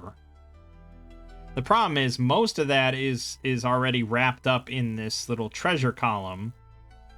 1700 copper, 150 silver, 2 potions of healing, and a jade statuette of a frog. That's basically is the lair treasure that I would roll. So it's not really that useful then to determine the overall value. But honestly, the value you'd pick for this doesn't really matter. I would probably make it worth as goods more than 50 gold for various reasons. Because the Lion Shield Coster is not going to pay 50 gold as a reward for recovering 30 gold worth of product, So I would definitely make it worth more than that. Would I make it worth 100 gold is not that much. You start to get into you go over to Axe, you start to look at the mercantile ventures and stuff. I'm sure they have values for everything. I'm sure they have values for everything. Yeah, here you go. Here you go. This is, see, if you really want to get into the nitty gritty, it's okay, we got silk. Price per stone of silk is 333 gold pieces. So a stone, that's 10 pounds of silk. That's quite a bit. I don't think we would really have any precious merchandise here. This is all going to be rather common stuff. Like textiles, common furs, maybe preserved meat. So this has got to be a significant amount of product in crates and things like that. So it's the weight of it has to be a decent amount. Enough to be taken by cart. It doesn't really say that it takes multiple trips by cart. It just says you'll need a wagon to transport them. So 1 wagon full of shit. So let's calculate even further. This is, I would never do any of this at the table, but if I was prepping this ahead of time, it would be decent to know all this, because it makes the game feel more real. So, okay, so we go to a wagon and figure out that a wagon, 2 heavy horses, can carry cargo worth of 160 under normal encumbrance. 320 under heavy, but we'll say normal. So 160 stone. That is a lot of stone. 160.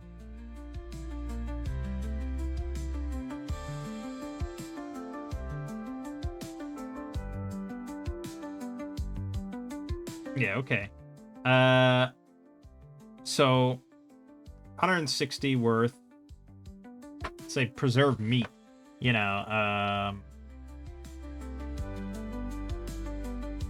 Let's say a quarter of that is preserved meat, so that's 40 stone worth. That's 40 gold, and I think that's all right. I mean, that's a reasonable number, right? So it's 40 gold worth of preserved meat, and we are near the coast, so probably there would be quite a bit of preserved fish as well. So that's half that. So 20 gold worth of preserved fish for another quarter of the loot. Then we'll do, let's say, beer and ale. So that's 0.15 gold piece per stone. So 40. We got to get a calculator now. So 40 times 0.15. So 6 gold worth of beer and ale, which isn't that much. But it's a liquid. It's pretty heavy, you know. And then let's do, something a bit nicer. Yeah, textiles. So 40 times 7.5. 300 gold worth of textiles. Okay, so that's the whole pile. And that's all, basic, useful things. And so you have a total of 366 gold pieces at full market value of goods in this pile. So, yeah, and now you have your options. You could leave it there and do nothing with it. You could haul it all on a wagon back to Neverwinter and try and sell all of it in the market, which is its own full process, really. As this whole section sort of lines out. I wouldn't go into all these rules, because all these rules are really for, like, if you want to do repeated, like, you want to make this part of your campaign and make it like a source of XP and income and stuff, and do arbitrage trading. If this is just a one-time deal, I would hand wave a lot of stuff. They're not going to get 366 gold out of it. They'd probably get half that, maybe a bit more than half of that. But yeah, they wouldn't get a great value because they're just selling a random assortment of goods off the street. And I think most buyers would probably assume that it's stolen. So yeah, it's going to hurt their value. But still, you'd get a decent amount of money. Say around 180 gold. Or you can do the honorable thing and take it to its rightful owner, the coster, and get 50 gold. But I'd probably give a little XP bonus for doing the right thing.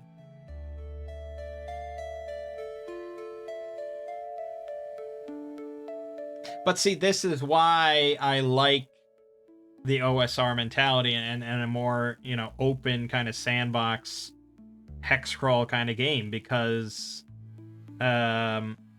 this is an option now, whereas D&D 5th edition, this never talks about, well, what's in the supplies, what is it, what if I want to sell it, how much is it worth, well, in any sort of process, it's never going to mention going back to Neverwinter and trying to sell off these stolen goods and things like that. And I understand obviously why it doesn't. For one, it's a starter module that's meant to be kind of railroady for new players. But again, this is all sort of things that I want to bring up.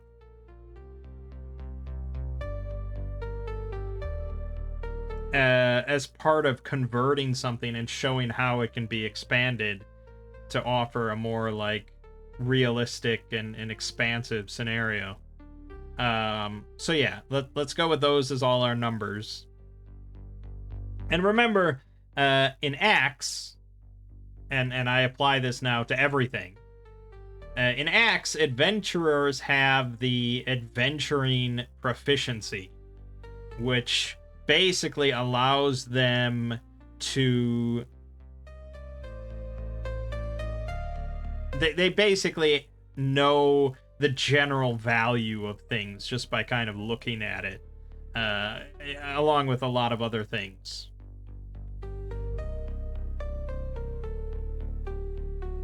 I don't know if it actually even mentions that, but that's usually kind of the explanation of why, as a DM, you would tell players the value of items as soon as they pick it up. I mean, you mostly do that to avoid bookkeeping and a hassle of trying to remember it later. But the explanation is basically that an adventurer is a different breed, to a commoner.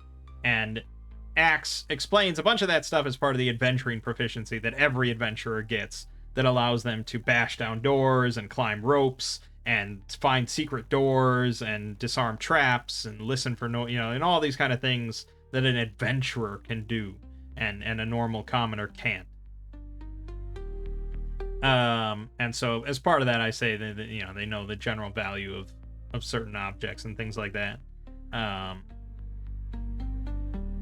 Okay, so we definitely find the treasure chest. And so we have 1,700 copper, which is a massive, annoying number because every 100 coins takes up a slot. That's, I think, a Shadow Dark rule. I don't know if that's a Tales of Argosa rule. Let me double check. It might be. Also, I think I have to do some ammunition rolls.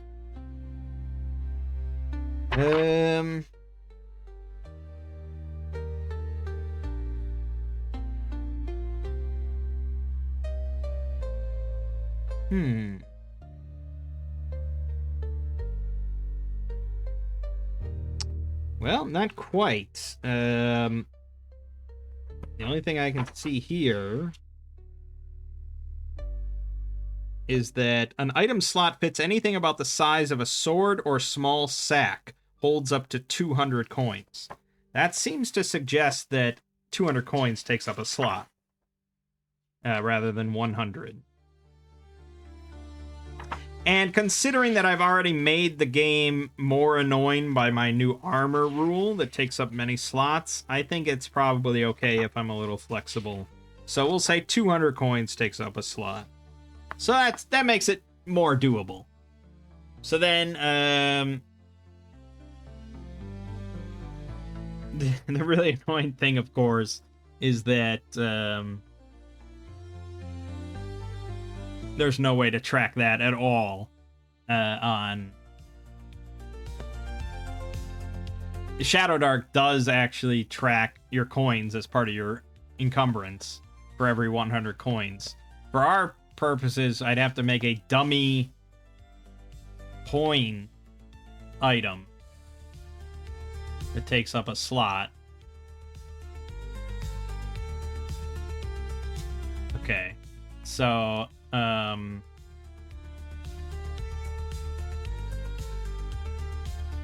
yeah, so this is going to be 200 coins worth, 200 coins worth, 200 coins worth.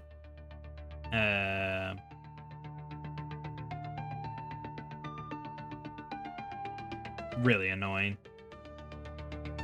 I mean, this is one of the big reasons that I would, if I was going to play online and introduce new people to RPGs, I don't think I'd ever start with Tales of Argosa, partly because of this nonsense, and just, I've made too many changes. Although this isn't even a change, this is just the rules. Okay, so he's filled up 6 slots with dummy coins, which means he can hold 1,200 of the copper. So he'll hold 1,200 copper. Remember, he gets a half share, and we'll figure that out at the end. Okay. Then, Bertrice. God, we really don't have many slots. We have 4 more slots, so that's another 800 coins. Like, barely. We can barely carry this. Okay, Bertrice taking 400 of the coins.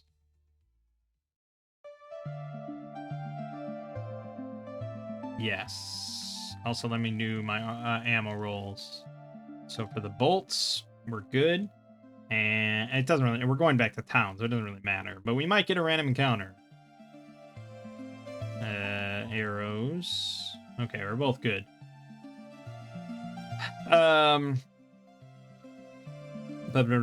Right, so she grabbed 400 coins. And we still have... There's 150 silver.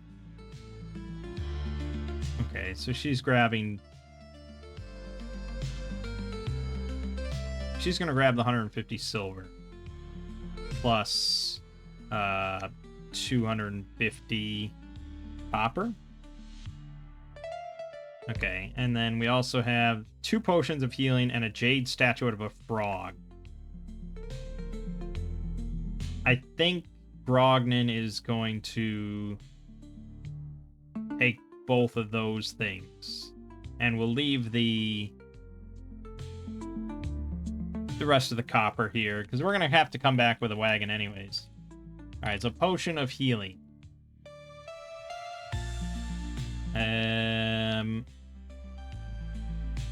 It's technically a drug.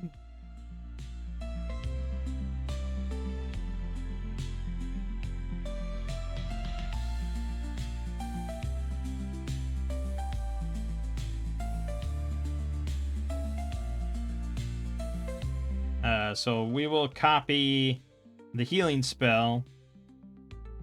Well, so technically it's a potion of Cure Light Injury, which is heals 1d6 plus 1.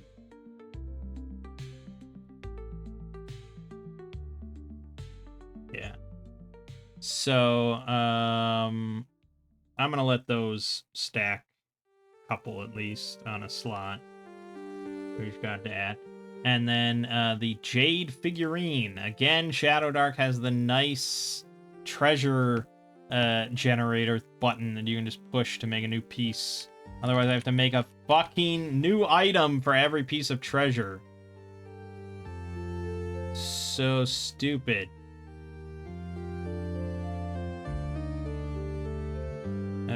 Precious stone trinket valuable. 40 gold pieces.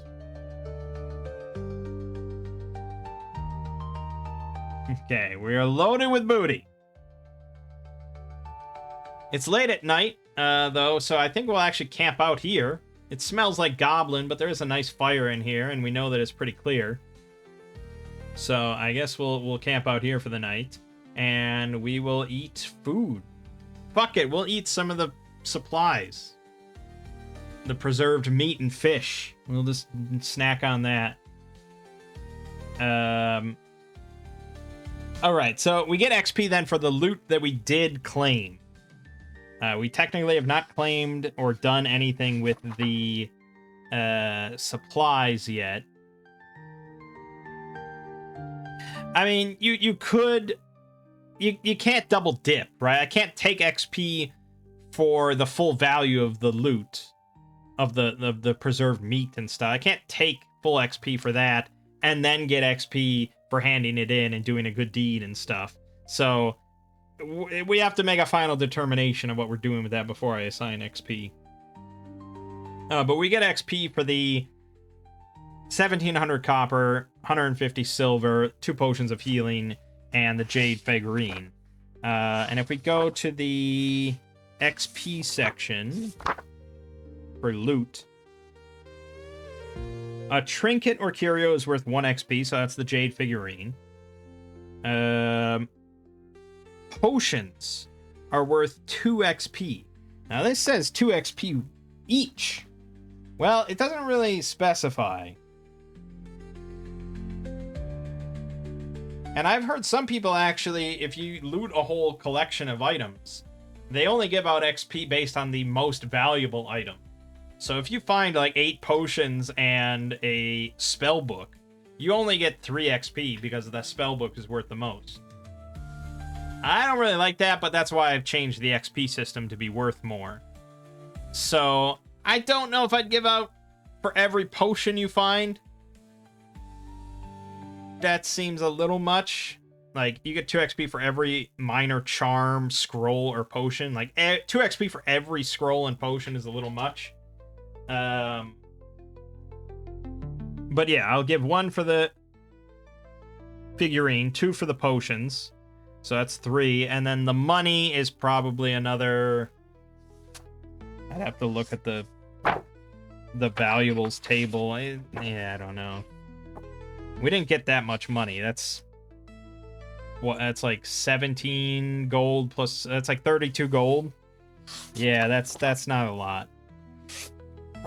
Once we figure out what we're doing with the supplies, that's more of a determination, but... Yeah, I think carry loot A is around 0 to 50 gold. So I think we're just going to count as carry loot A, so that's... Technically, that's no XP, to be honest. That seems a little harsh to me, though. So we'll give a total of 4. Yeah, we'll give a total of 4 for the XP that we got. Or for the loot we got. So that bumps us up to 15. Alright. And now we will spend the night. There's not really a chance of a random encounter here, so we won't roll for that. We heal 1 HP for spending the night. And we'll get to leveling up, don't worry. That's pretty much it. And then it's a new day, and we're going to head out, make the trek back. I will have to roll a random encounter check for this. 1d6, we're okay. And we make it back to Phandelver around evening. Happy as clams. And we'll check in at the inn. And we will level up. We'll check back at the inn and heal again. And level up. So, okay. We've done this before. Leveling up, you get new health. Let me set this. We now have to go to 25, so we're at 5 out of 25 now. So they already increased my max health. There. At level 2, Barbarian gets a new skill, and the skill can be anything we want. Anything we want. What do I want?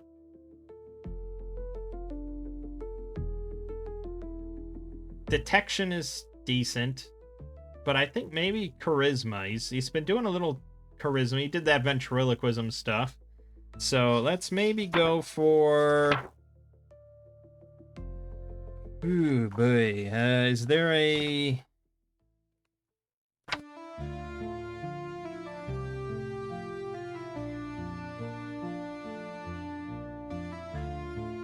Interestingly, there's no intimidation. There's persuasion and deception. I guess deception would technically maybe fall under ventriloquism. It says telling convincing lies, impersonations, making and using disguises, and forgeries. I think I'd qualify ventriloquism as falling under that.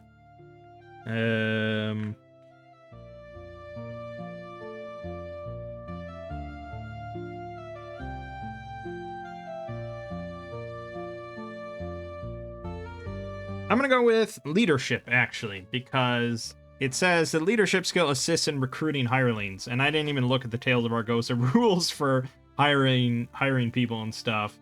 But I would say that if you have the leadership skill for our axe rules, it probably gives another +1. It's like having that proficiency. So we're going to take leadership for Grognan. Then for Bertrice, we want stealth, because 2 people, we tend to stealth a lot. So she's definitely taking that. Barbarian also gets 6th Sense, which means that whenever you are ambushed or surprised, you get to make a con check. And you can reroll if you want to spend a reroll. On a great success, you may act normally. So you have to get a great success there for it to do anything.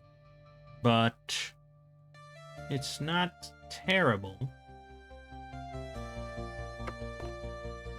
Also, the Barbarian gets another +1 attack bonus, which it's already added, so that's pretty good. And we get +1 to an attribute of our choice. I think strength. I think pretty much we go strength till we die, right? Although Dex, you know, if we're going to be stealthing, it is kind of useful, but not as useful as strength. I believe that's it for leveling up for the Barbarian. +1 to an attribute, more hit points, other benefits, blah, blah, blah. Yeah, that's pretty much it. Nothing too crazy. And he doesn't even get, like, new abilities or something. But he does get another use of Ferocious Rage, because that's per level. So that's at 2 now. Excellent. Alright, magic user. Again, pretty simple. We know that we get an extra use of our spellcraft. So let's hit 2. So. We do get an attack bonus of +1. We got our new skill, and we also get mental apparatus. We can craft. It says you craft a circlet cap, high-rimmed collar, or other headgear that strengthens your mind against mental attacks. Costs 50 gold. While openly wearing it, you gain advantage to resist mind-based attacks, including charm, fear, and so on, but excluding madness. Your mental apparatus only functions for you or other magic users. If lost or destroyed, you may create another during downtime.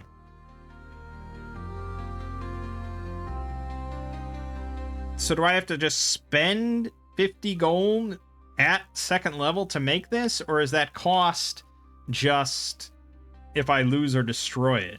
It seems really strange to have a significant cost you have to spend to get your new ability at level 2. So I think you get one just for free. But I don't know. Let me go to the Discord real quick. You know, the Discord isn't popping. This seems like... Yep, here's someone asking that. The intention is they craft it by spending the 50 gold pieces. No checks required, but the GM might require downtime to be spent doing it, for example. So yes, we have to spend 50 gold. Is that worth it? It's kinda good if you come across an enemy that uses mind-based attacks, but that's pretty unlikely. So I don't think I'm even gonna make it yet. Maybe once I have more money and we're just sitting around, it's like, yeah, why wouldn't I? But right now, level 2, money's tight. No. Yeah. I'll add it as an ability, but I don't have the headgear yet. Okay, so we got the extra use of the spell casting, we got the health, we got skill, got the attack bonus, +1 to an attribute. Oh boy, well, probably will, because that really is important every time. So every little bonus we can get there helps for recovery. Now, spells. Normally...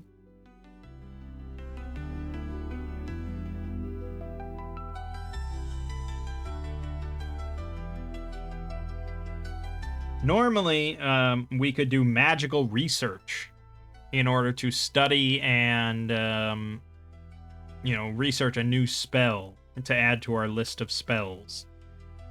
No matter what, even in Tales of Argosa, you don't get to just add a new spell automatically when you level up. That is not the OSR way. But I go a step further with Axe in that you can't just research a new spell. Not yet. Eventually you can.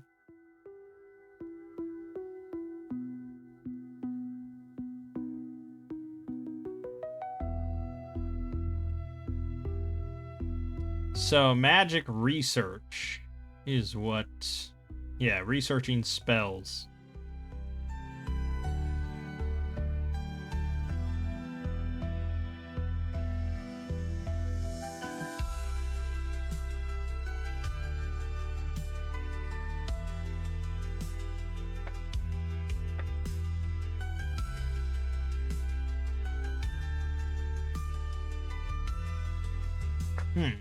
Actually, so how does that work?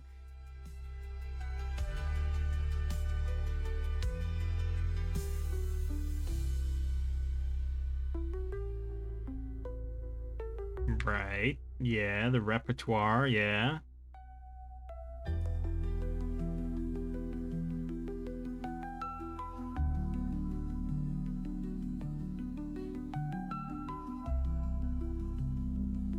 Mm-hmm.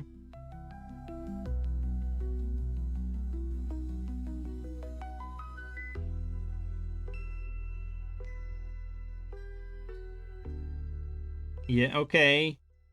A lot of text.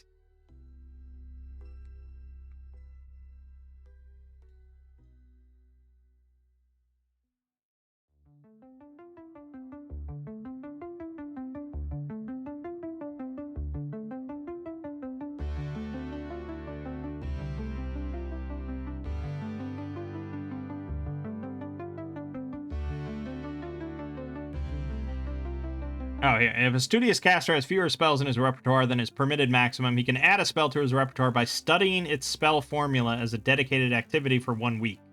When he has finished his week of intense study, he can add the spell to his repertoire.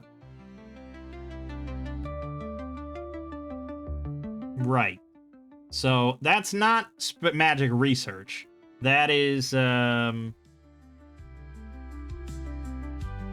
studying a spell formula.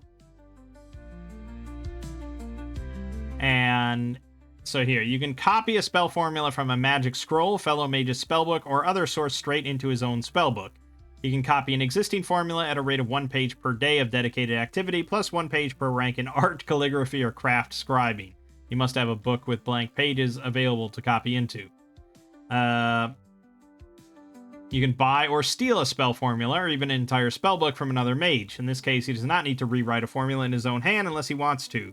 Some casters are comfortable having their spell formula spread out across many volumes by different authors. Others are more fastidious and prefer to copy each spell formula they find in their own hand.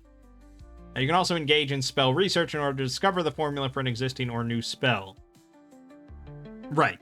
So at 5th level, you can start doing magic research, and you basically spend money and time in order to come up with a spell formula without having it written down for you.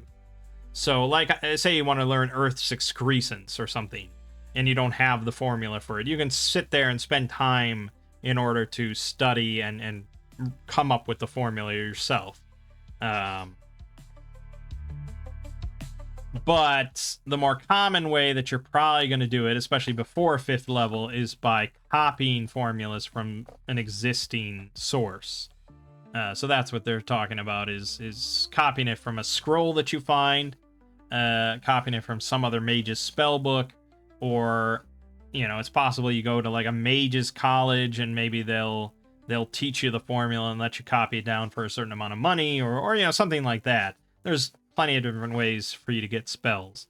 Tales of Argosa does go over this a little bit, actually.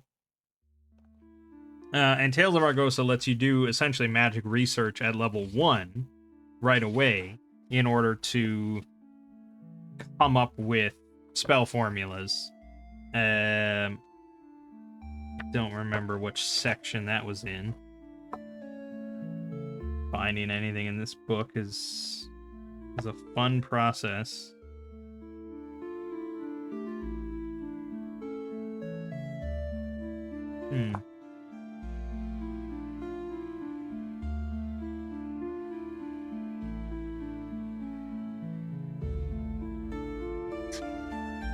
Yeah, it's a fun process.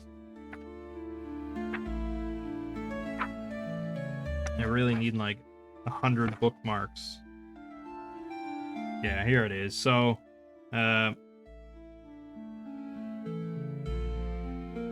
minor magical research, which is basically you are trying to come up with a spell that's from the book, like from the spell section of the book. If you're trying to just research one of those and add it to your repertoire, that's minor research. Takes 2d6 days of study, costs 20 gold per day, and you have to roll an int arcane lore check at the end of it, or your time and money is lost.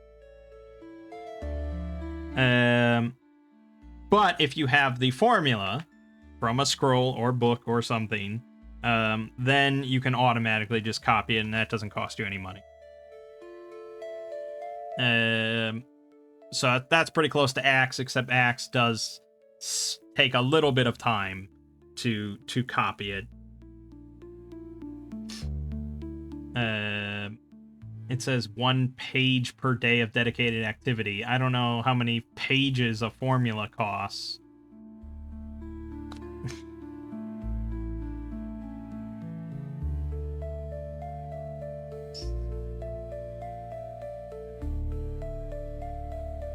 It probably says somewhere.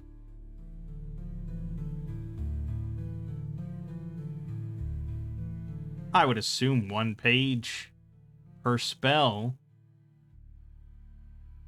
Oh, okay. So it's 1 page per spell level. So a level 2 spell takes 2 pages. Okay, yeah, all right. So it's 1 day of dedicated activity per level of the spell that you're copying. I think that's fair.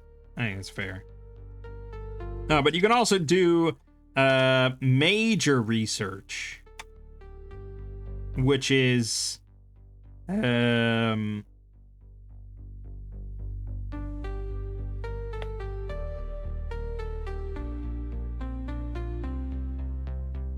major research is if you want to come up with a new spell entirely. And there's no level restriction on doing major research, but it is far more time consuming and far more costly. It's 3d6 weeks of study and 100 gold per week. So on average, that's going to be 11 weeks, nearly 3 months, and cost you 1,100 gold. And you might fail your roll at the end of it, because you need a great success. Otherwise, your time and money is lost. So major research is significant. You're not going to be doing that for quite a while, probably. But yeah, you can come up with just original new spells, which is pretty fun. And Axe does have that as well. In the spell research section, you can just come up with new spells.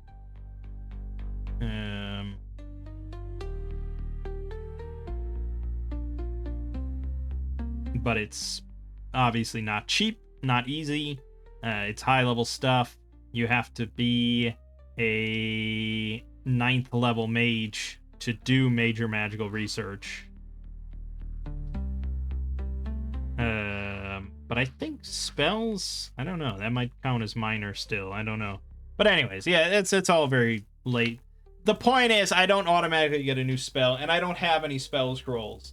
And so if you're going to be using rules like this, which I think you should, because I think it's awesome and very fun and cool.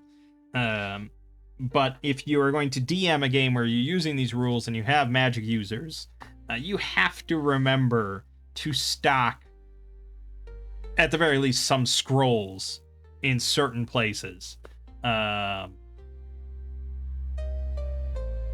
Because otherwise your magic users are going to be kind of starved for spells. If you're using Tales of Argosa rules, where you can just sit down and spend time to come up with a spell from the book, it's not as bad, because they can always do that. Axe rules, though, not as good. There's always... I mean, we could go and find wizards somewhere. We could spend the time to go do that and pay them money to learn from them and get a new spell. We could do that. But if you're going to be giving your warriors and stuff like +1, +2 swords and shit, it's kind of fair to give your mages a scroll or two at least. Would it have made sense to put a scroll here in the Goblin Hangout? Not really. So I think we're doing fine. I think it's fair. Okay, and then the last thing is Jabroni leveling up to level 1. And he will just be a fighter. There's nothing fancy about anything he's doing. And technically, I should stat him up as a full, proper level 1 fighter.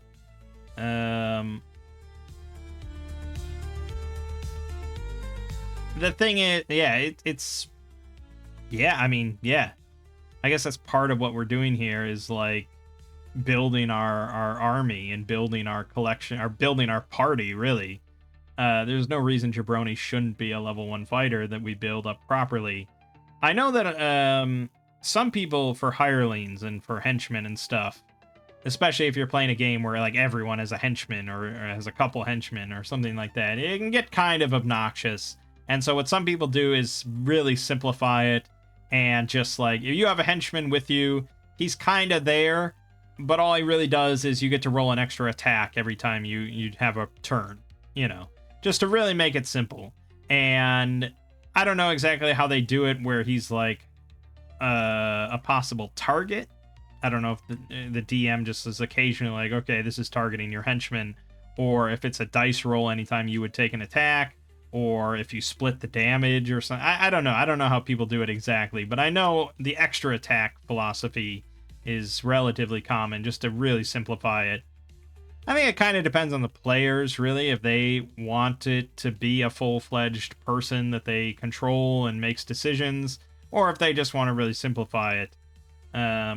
It depends on the player, and it depends on the table as well. If everyone wants to just move things along, but one player's like, I got my 4 henchmen with me, and it's like, oh god, you know, really just trying to be the hog all the attention and stuff. Yeah, so it depends. For our purposes, though, for solo game, there's not much reason not to make him just a full-fledged member of the party at this point. I do need to determine our shares. And I guess we'll assume that we sell the figurine right away in Phandelver. Someone will probably buy that off of us for 40 gold. So our shares from that would be... fuck.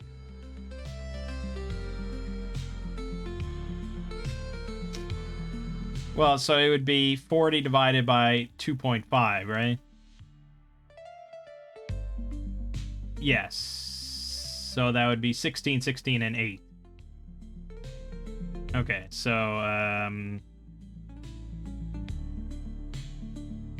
22, 16, that's 37. And then Jabroni's money just gets thrown away, it doesn't matter. Then we have the 150 copper. So that's 150 divided by 2.5. So that's another 60 silver to each of us.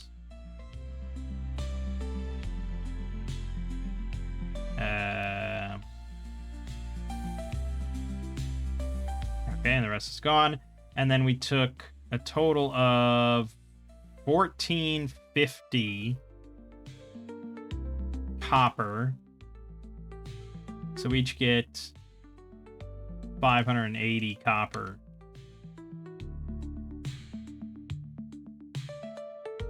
This is annoying. We gotta find a money changer, spend this or something.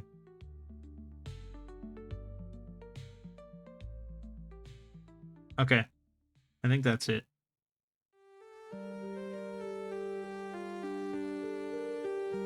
So technically he can delete that because he sends it off to his family or whatever. So that's our numbers at the moment for money, which is, it's a decent amount. We can buy some things, maybe.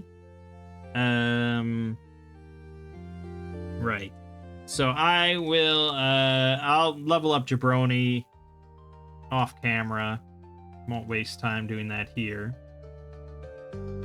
And then we're gonna pretty much... We probably shouldn't wait a week yet. I think we gotta go get those supplies before they repopulate the cave. The goblins come back. So we'll probably buy an oxen and a wagon the next day, and hopefully paint in pennies, paint in copper, and then go back and grab all the supplies. And we're gonna hand it in. We're gonna be good people, of course, but the temptation is there. And then we'll finally be able to move on to further parts of Phandelver and below. Very exciting. There's a lot of stuff that happens in Phandelver. The big thing is that there are these bandits. The red brands, led by a mysterious figure known to the townsfolk only as Glassstaff. So we will have to deal with them, and there's a little bit of a dungeon that we get to do.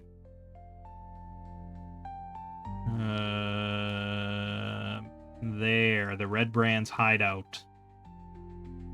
Which is probably a scene. Yep. Look at that fun dungeon that we haven't seen yet. We're moving along. Things are going well. I'm pleased. We're level 2. That's a nice power bump. Level 3 is going to be even bigger of a power bump. We are still very liable to die, but I'm feeling positive about the whole thing, and it's fun. I mean, it's fun. Tales of Argosa is a great game, and you know, kind of having a sandbox hex crawl kind of thing is just a fun experience. So, all right, my name is Mang. This has been Phandelver and Below with Tales of Argosa, and I will see you fine folks in the next part.